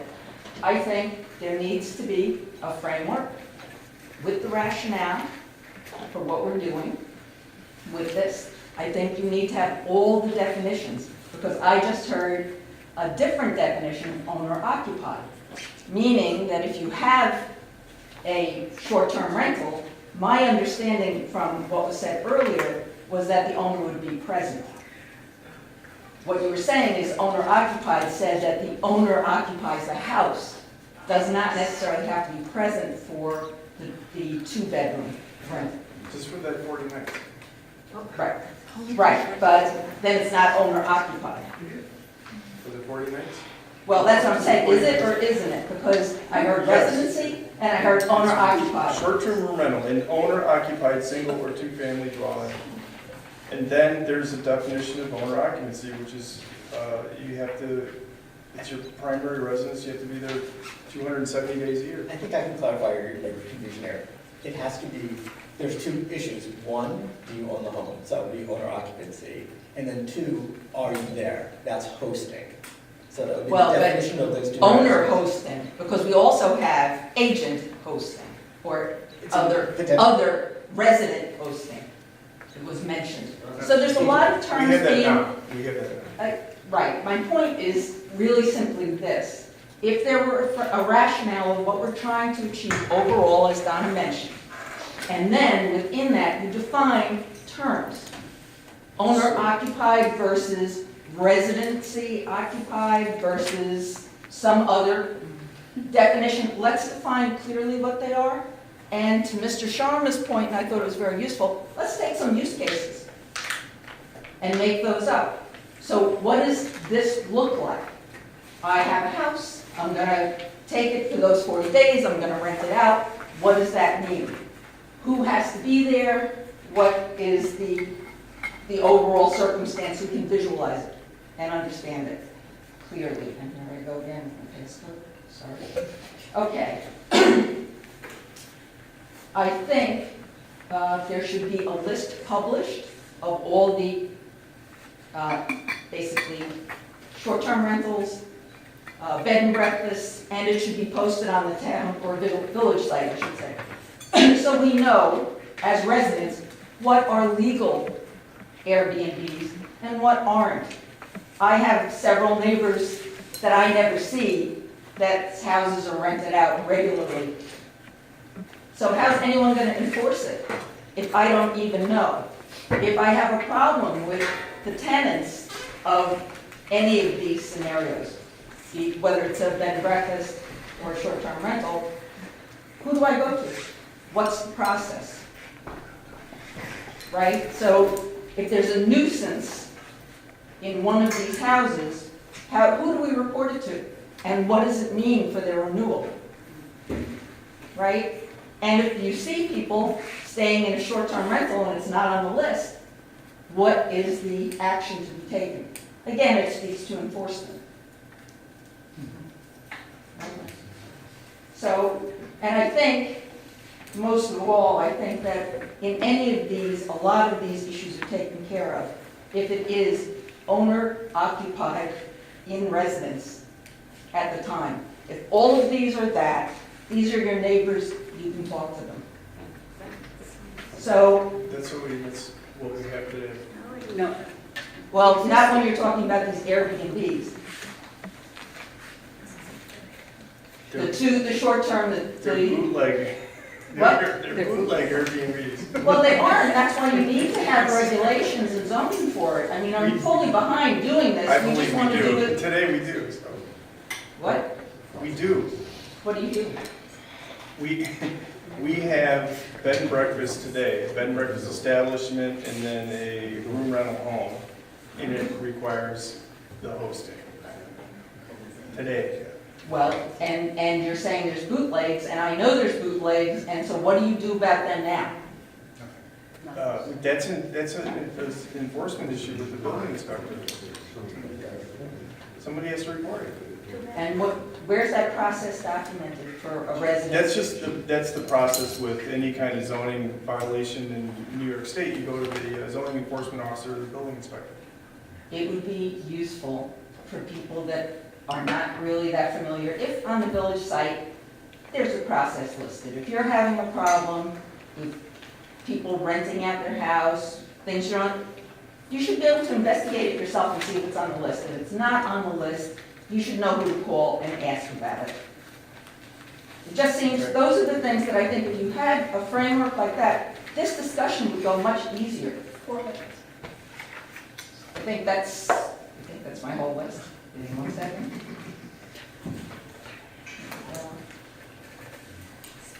Yep, that's it, thank you.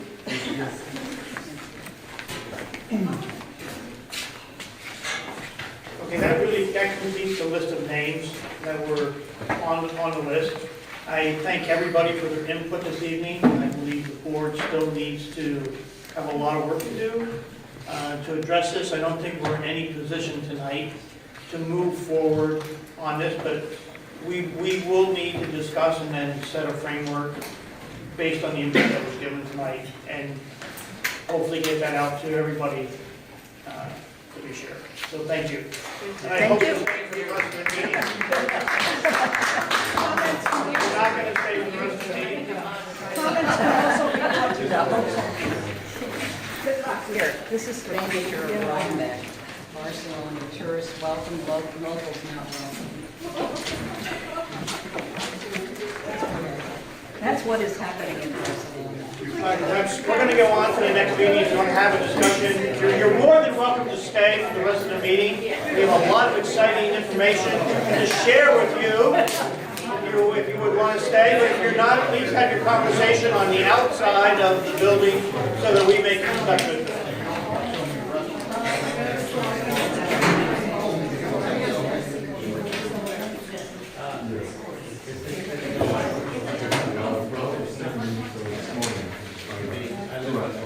The next thing on the agenda is the RFP for the electric vehicles.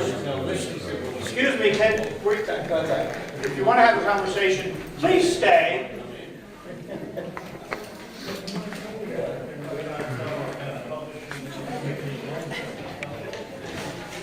Next item on the agenda is the electrical vehicle charging station RFP. So the board knows and everybody present that we have gone forward and have received a grant for electric vehicles charging stations. Actually, we've received 2 grants. And we're working with a project planner to bring those to being installed. And this is the RFP that was reviewed by legal and also reviewed, hopefully by you guys in terms of the mail. I want to bring up one issue associated with this RFP because it is a little bit different. There are some very unique requirements in electric vehicle charging stations that require us to be selective in terms of the software packages that we are using. Our current procurement policy is really based on a low bidder policy.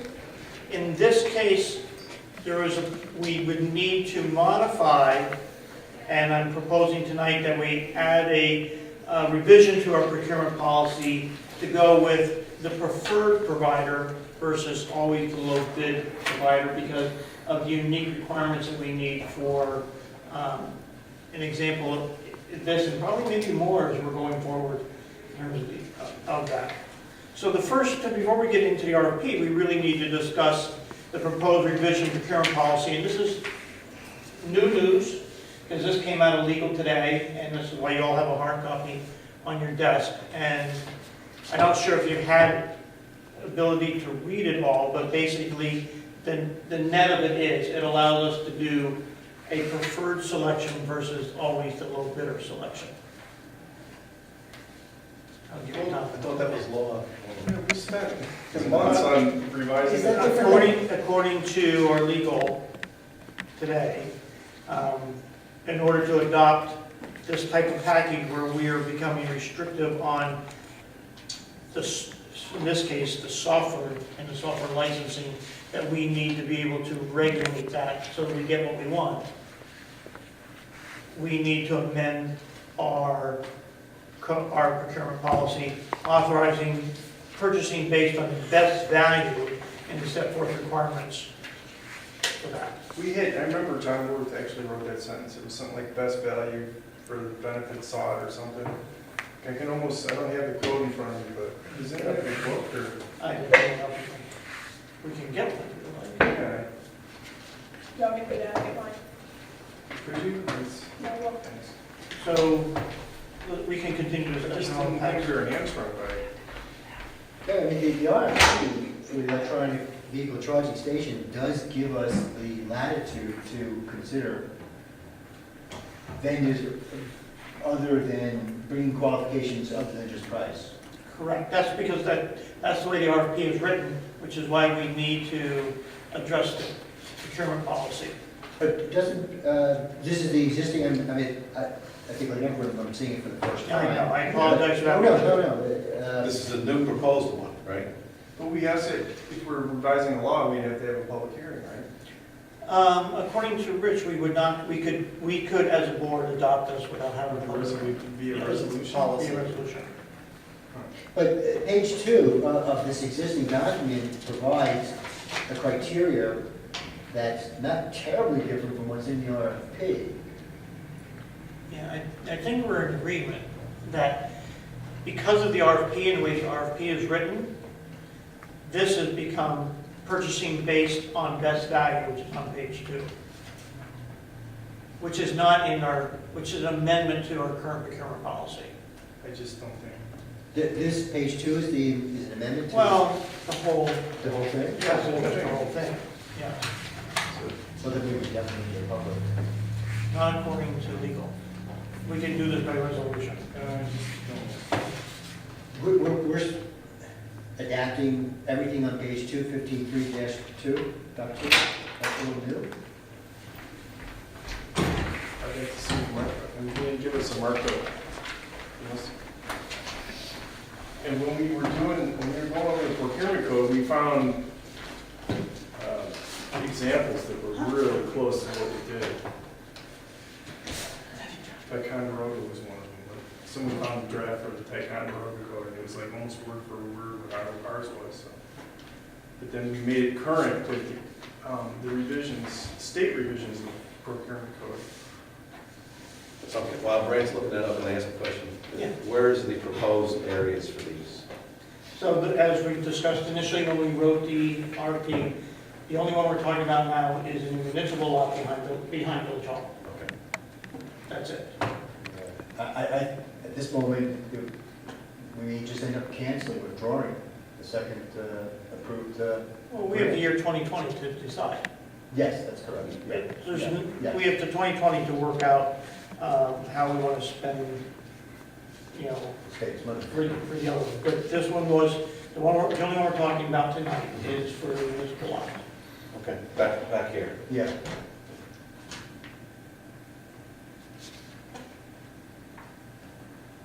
And this is just a technical question, but it'll charge all electric cars, or because of the... It'll charge all electric vehicles. Does a Tesla have to have a special one, or? Tesla comes with an ability to hook up to any Okay. charger. I'm just asking, I don't know. The converse of that is, if you have a Tesla, right, if you don't have, you can't take a non-Tesla into a Tesla charger. Right. But this one's universal. But Tesla, you can go to, and Tesla allows their car to go anywhere, but you can't take your own personal non-Tesla to a Tesla charger. Make sense? Yeah. So the municipal ones will be universal, Good. is the answer, right? These are universal. Okay. Universal chargers. They are 2 dual port chargers, as we discussed. So in other words, you can do 2 charging stations. There'll be 2 charging stations on one station, so 2 parking spots. So with 2 chargers, you have 4 parking spots. Okay, so, and then my other question is, it's going to cost somebody money to use these? These are free, covered by NYSERDA for the first 2 years. After that, it's up to us to determine if we want to charge a rate or not. So NYSERDA's, yeah, no, but NYSERDA's covering the electricity for the first 2 years, How does that get, and then it's up to does us. that get monitored, or? Yes, so I'll go back over all that. Okay. But there is a software app, which is part of this installation, so that when you connect, you're connecting your identity, right, via a app, do it via a software app, whatever that app may be, and then that gets recorded, and then you can pull that information out of the, which we get, and then we submit it to the state for reimbursement. We submit to NYSERDA for reimbursement. You're looking at $300 a year if they were used continuously, as a rough estimate for charging. It's good, because we have such a reduced rate, and it's a municipality that we pay. So, I mean, if the rates go up, obviously, it would go up associated with it, but either way, 2 years, for the first 2 years, there's no charge. After 2 years, it's up to the village board to decide what the rate would be.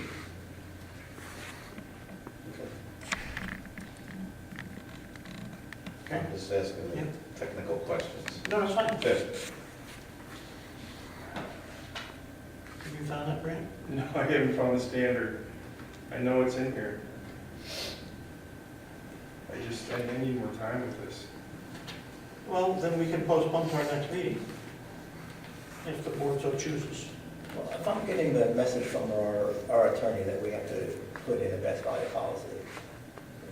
Yeah, but He doesn't think it's in the code currently.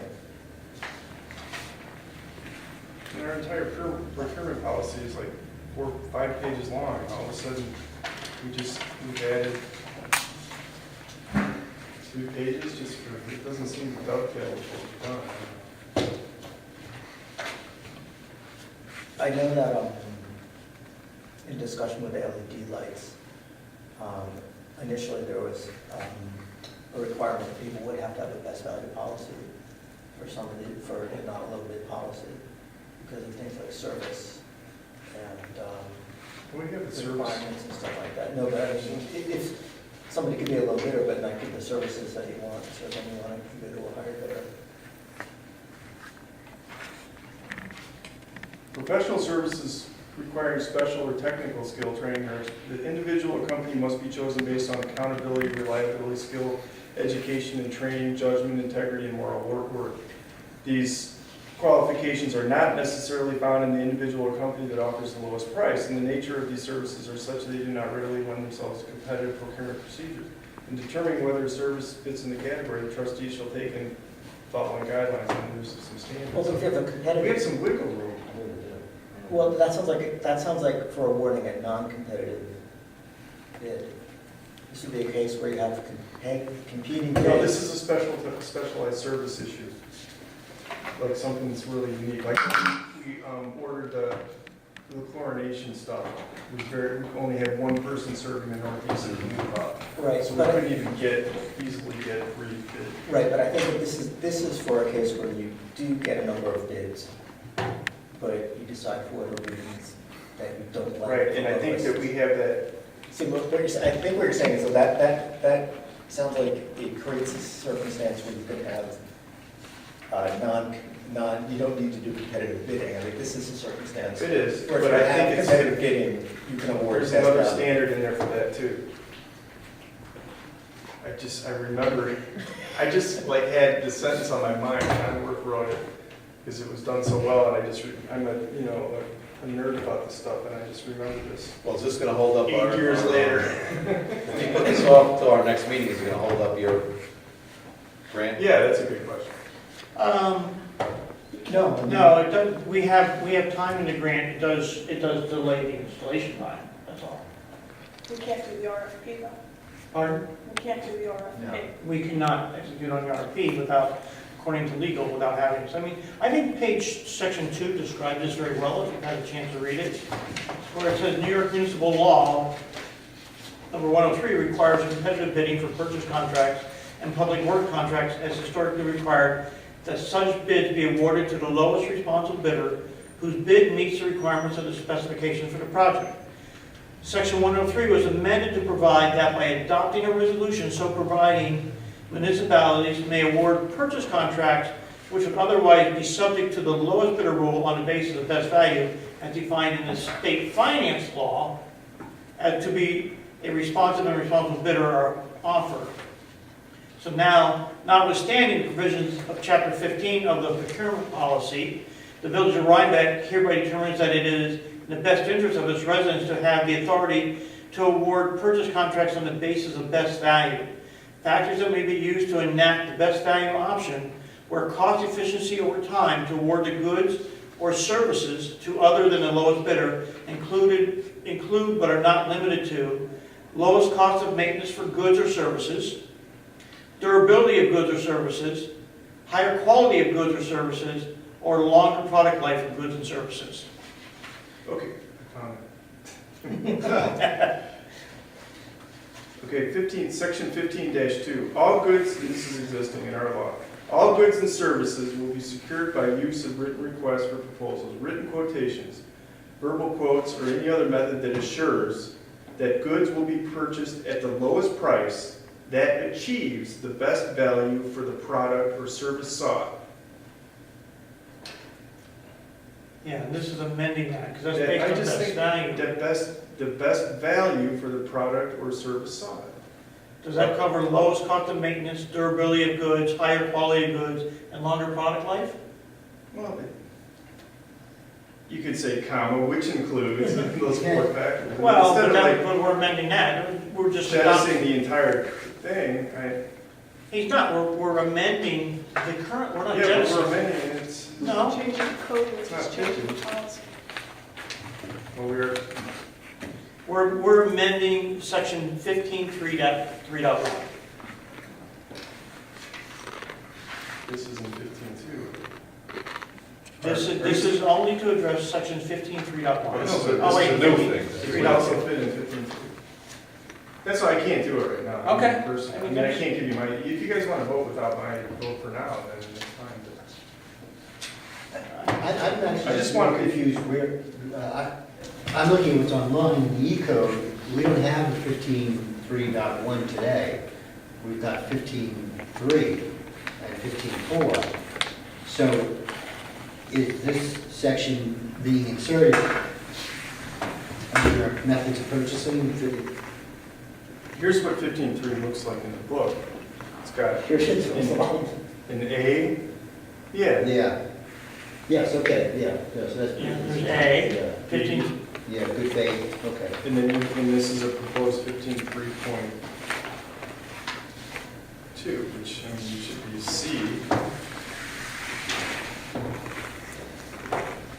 So, Gary, are we talking really just about adding 15.3.2 from the New York General Municipal Law, that section, into our existing? No, it's really, the revision is to complete. To declare. Yes. not just a section of the revision. Why isn't it a C? 15-3C instead of 3.2? There's no 3.1. This came from the council? This came from council today, yes. And after his review of the RFP, based on the specificity of the RFP, in terms of predominantly selecting the right packages to install. Because somebody may, somebody may want to come and say, yeah, I can give you this package, it meets the definition, but it's really not a durable package that we can have long-term support for. And we want to have long-term support for this. I need to look at it over the weekend before I offer anything. Well, then, It seems like we're saying two different things here for the same thing here. I don't know, he's adding this in, but is this going to supersede what's in the code now, or? it's an amendment, it is an amendment to the code. Right, but it's still going to have that other part of the amendment in there, what branch is read, which is going to be different than what this says. This is more specific, but I don't know that the language that John Ward put in is not going to accommodate this bidding process. All right, so why don't we table it? Yeah. Let's table it because I think it's worthwhile to make a change like this, to have. Yes. Yes. Okay, and that would table the RFP as well, okay, until the next meeting. Sorry, I don't mean to do it. That's all right. No. Killjoy. It's all right. No, I know how much fun this is. it's fine. So we'll table that to the next, we will table it to get better definition for the next meeting. That's fine. All right, the next is, item under discussion, is the Red Hook IMA, okay? I don't know if you, I hope you've all read this, but let me give you the background associated with this IMA. This is with the town of Red Hook, and the purpose of this IMA is, the town of Red Hook, I'm just going to put this in English, the town of Red Hook ran into an issue where their building inspector came suddenly ill and required immediate surgery, and they wanted the ability to have access to a building inspector, okay, on an interim basis for a predefined period of time, okay, and predefined number of hours. So I spoke to our building inspector, and he's in agreement that he was willing to offer assistance to the town of Red Hook. Right? And what this agreement is saying is, and I can read it in entirety if you would like, but the agreement is saying, our building inspector will, for a predetermined fee, which is $50 an hour, which covers his salary plus benefits, will provide services to the town of Red Hook on Tuesdays and Thursdays, no greater than from 10 o'clock to 2 p.m. It can be less, all right, but it will be no greater than from 10 a.m. to 2 p.m. on only Tuesdays and Thursdays. The reason those times were picked is because that's when we have a clerk working in the office, and so we have coverage in the office while our building inspector may be providing services to the town of Red Hook. We bill them on a monthly basis based on the time. It's agreed timesheet, which is identified here. We keep track of time, they keep track of time, we reconcile, and we bill on a monthly basis for the service.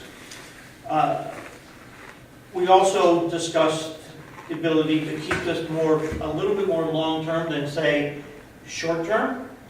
Initially, their building inspector could be out for, I'm going to say, a period of a month or two, okay? Which we, very short-term. We could have limited it to that, but we decided that in the best interest of both the town and for us, we could extend this to December 31st of 2019, all right? Mutually agreed, if the situation should arrive again, we could, at our choosing, offer our services to the town of Red Hook. But it would have to be based on us being able to doing it under the same terms, and it gives us an extra clause, gives them an extra clause, etc. So that's the background behind this IMA. It essentially says that we're going to help out the town of Red Hook by providing temporary building inspector services. Is there a maximum number of hours? 10 to maximum No, number. total, like in a calendar year, like only up to... Yeah, if you take from 10 o'clock to 2 o'clock on Tuesdays and Thursdays for the whole year, that would be the maximum. Okay. Okay. So, their building inspector is out for an indeterminate amount of time? I don't know how long he's been out, but it is anticipated at least a month. My only concern is our building inspector apparently was working for the town also, which now he's not. I don't know, maybe you can give me some history on Sure. what's going on with him. So that's independent of us. Right. Like our wastewater department guy and our water department guy, they contract themselves out outside of our hours. Okay? They take on other water plants, they take on other wastewater plants, and they contract themselves out. Our building inspector does the same thing. He contracts himself out outside of his given hours of working for the village of Rhinebeck. He has contracted himself out to the village of Tivoli. In the evenings, he has contracted himself out to the town of Rhinebeck in the evenings. Okay? He has, but is he Oh, still? he has. He's still doing Tivoli. Right. He has stopped doing the town of Rhinebeck only because it wasn't working out in terms of the town only needing his hours in the evening. As they got into the process, there was many issues that came about that they needed his hours during the daytime when he was here, which was not part of us. We had no IMA with the town to do that. So we said, this isn't working. You can't take our building inspector away from us during the daytime hours when he's working for us and have him go work for you, and we have no ability to get compensated for it. So we stopped it. That's all. But that's what we're gonna be doing with the town. He's gonna be working 10 to 2. That's during his regular hours that he works for us. But now, yes, we are being paid. I thought we were being paid by the town when he was No, for no, them. you're not listening. Well, that's before I was told that by him. He's told me, I said, John, how can you? Hey, he's being paid by the town. Right. He contracted himself independent of us, had nothing to do with us. It's like he had a part-time job coaching. They were in the middle of the day. No. That's no. it. That's what he told me. No, Howie, that's Yeah, not well, true. Well, I'm just telling you what he told me. That was the problem. He had contracted himself out from 5 to 7 in the evenings for the town of Rhinebeck. No, I used to see him riding around with somebody from the town during the day, and I said, how do you keep track of what hours you're working for the town or village? I said, don't worry, it's all taken care It of. did. That's why we stopped that. Okay. And said, this isn't working out, this arrangement is not working out. We can't have the town of Rhinebeck. And they decided, fine, they are gonna go pursue getting in their own building inspector. So it's by mutual agreement. We couldn't have him drug away from us with unscheduled hours, unscheduled times, and an unscheduled payment, which is what was happening. And so we said no. So the difference here is it's scheduled. Now it's scheduled up to a maximum number of hours, then we get paid based on the fee that covers his salary and his benefits. Right. My thinking is he's the busiest person. That's what my thinking I know, too. and we're taking 8 hours, And- whether we get compensated or not, maybe we should reduce his responsibilities. And within this IMA, he has the ability to say, I can't do it today. He has the time to control his hours and say, I can only be there from 10 to noon. I don't have to be, he doesn't have to be there from 10 to 2 to be able to do that. But we are providing the town of Red Hook with the ability to continue to have a building inspector. This is not, we have to agree to when he's allowed to do this. In other words, right now, we're saying, you're allowed to do it while your building inspector is out for medical reasons. And that's it. We're not saying they call us up on the phone and say, the building inspector's there, but he's overwhelmed, and they can call us in as support. That's not part of this. Right, but what if this guy's out for 3 years? Oh, Well, hey, this doesn't cover it, and it has to be by mutual agreement by us. So why don't we just do a 30-day trial, or 30-day period? maybe it will only be 30 days, right? Yeah. I'm with everyone and Gary, probably the same place. We don't like, even if we are being compensated, as Brent says, having to, I mean, John is one on paper hanger. I mean, he's just so busy. But I think this is an emergency. I don't think it's wrong to characterize this as a very unique situation. And I don't know how we say no to a neighboring town, village, we might be in a similar We situation. might be in the same boat. I agree, and I'd like to limit it for 60 days. Okay. Second. Because they should know by then what's going to happen to their, That's true. Yeah, they we were should be- just, they we should were be just looking trying to, again, avoid having to go through the process if it should happen in the future, that was all. right. You Why know, don't we just do it for 60 days and then see where we're at? Up to no longer than 60 days. Yeah, 30 days is kind of short, so maybe 60 days.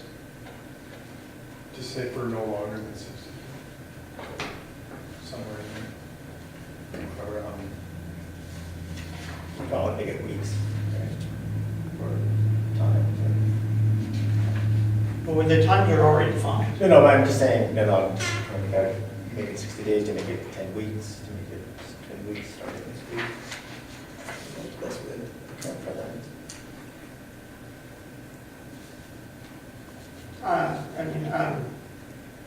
Yeah, I think I'd like to see a little cap on it. For no longer than 8 weeks. That's 60 days, right?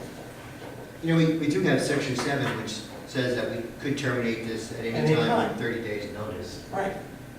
There's an exit clause in all of this. Yeah, so But then, if they need us for 60 days, then we have to make that determination after 30 days. And who's gonna we be the might, contract administrator and keep track of us? you know, we might, John might say, 4 days into this is a mistake. We give them the 30 days notice, and at that point, which doesn't seem unreasonable, because I want to help the town. Yeah, so do I, but I mean, And I think it's in our best interest to help them out. I do too, but I think there should be a limit of how long we can do it, because if you're saying up to the end of 2019, that's a year and a half, and then they're not gonna look for anybody. So we can modify the terms of agreement. This agreement shall continue in force for an initial period commencing with the date of this agreement and ending X. We cannot modify this term. It's in here. but we do have. No later than 8 weeks. And thereafter shall be renewable only unless terminated by either party on this option on 30 days' notice. So, if you want to put a different date in there, let's put a different date in there. I would like to make it a calendar date rather than a week, so I think a calendar date is a little bit more specific. Well, if we have an effective date, yeah, then you can put it down. What is the Yeah. effective date tonight? Well, the agreement shall be enforced with the date of this agreement, What's the date? The date of the agreement is usually the date when. which we sign it, which I Well, signed. it's when the last party signed. Dated Well, 17th. no, it's dated May 18th. Okay. Dated May 18th. So, anybody have a calendar? Yeah, I'm looking at one right now. How about through August 31st, that's a Friday. That's all summer. That's 10 weeks. It's 90 days. We still have the 30 days. I think you guys are boiling this down Yeah, too much. You really I are. don't want to lose him. Well, he's already overburdened, that's what I He's hear all the already- time, so. He is overburdened. And granted, and I can point to a lot of our staff that is overburdened, but we need to help. And he's We understand that. So, and they help us a lot. 1, 2, 3, 5. Does John have any major construction projects that he has to spend a lot of time on that are coming up, like Yeah. Marabou over there? Is he gonna? John can limit his hours as I specified. The maximum is 10 to 2 for Tuesdays and Thursdays. There's some weeks he may not do anything because there may not be any issues associated with it. There's some weeks it may be in 1 hour on Tuesday, 2 hours on Thursday. It is really up to him to be able to manage, but he can't exceed that time. And he was amenable to this as well, it's because he could manage his time spent. If you go to August 3rd, that's 10 weeks. I'd like to go to the end of the month, end of August, no late, no less. Because I don't know what the requirements would be. And well, also Harry, there could be a situation where this guy, he may be in and they come in for a while and they need some additional work. No, it basically Yeah, takes John I on call understand. a little bit. And if it impacts us, we say no. That's what's nice. Who says that? John, is John No, gonna tell you he that? I know, is John gonna admit to that? I believe we have oversight to be able to know that. I'm fine with August 31st, but also I'm fine with the end of the year because we have the 30-day option to pull out.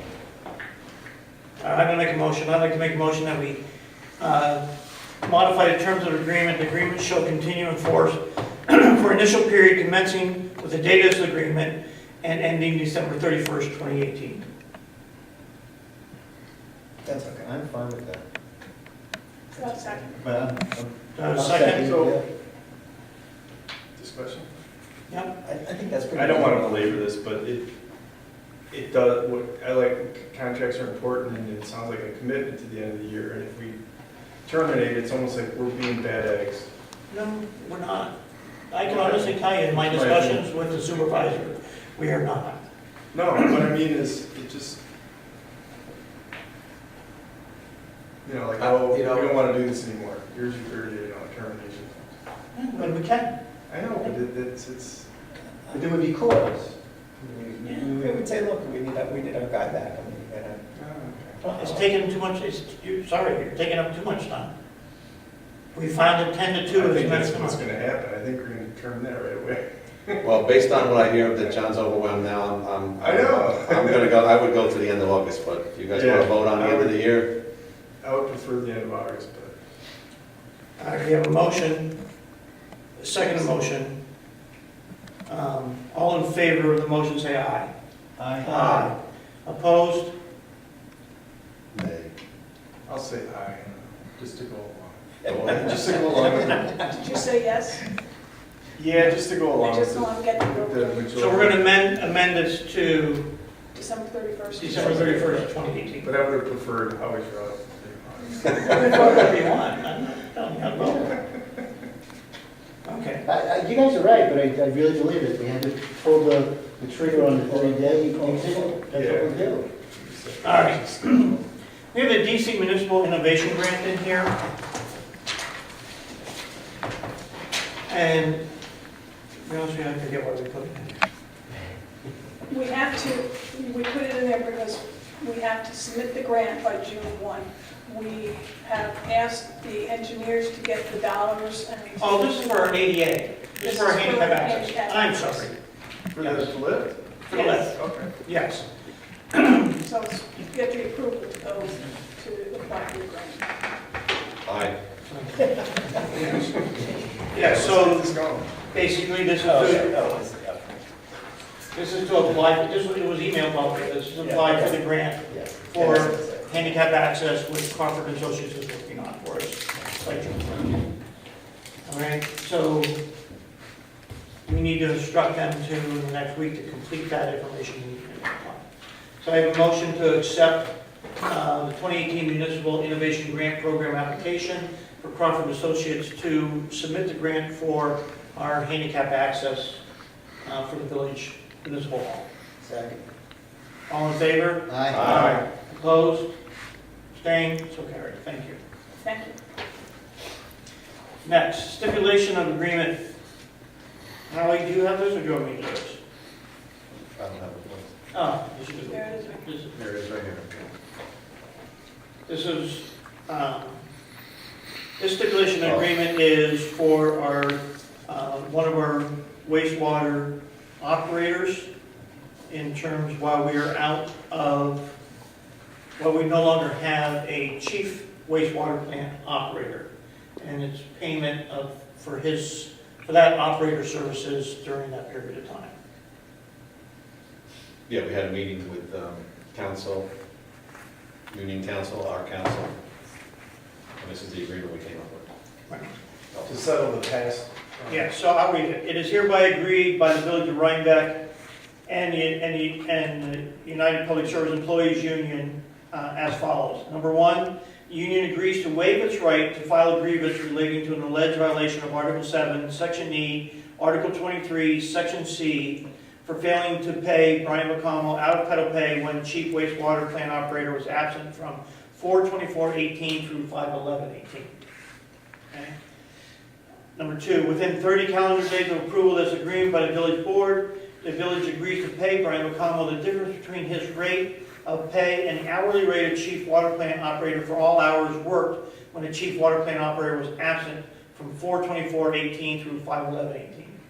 So let me net that out for you. That means we are paying full out-of-cut pay for that period of time. Okay?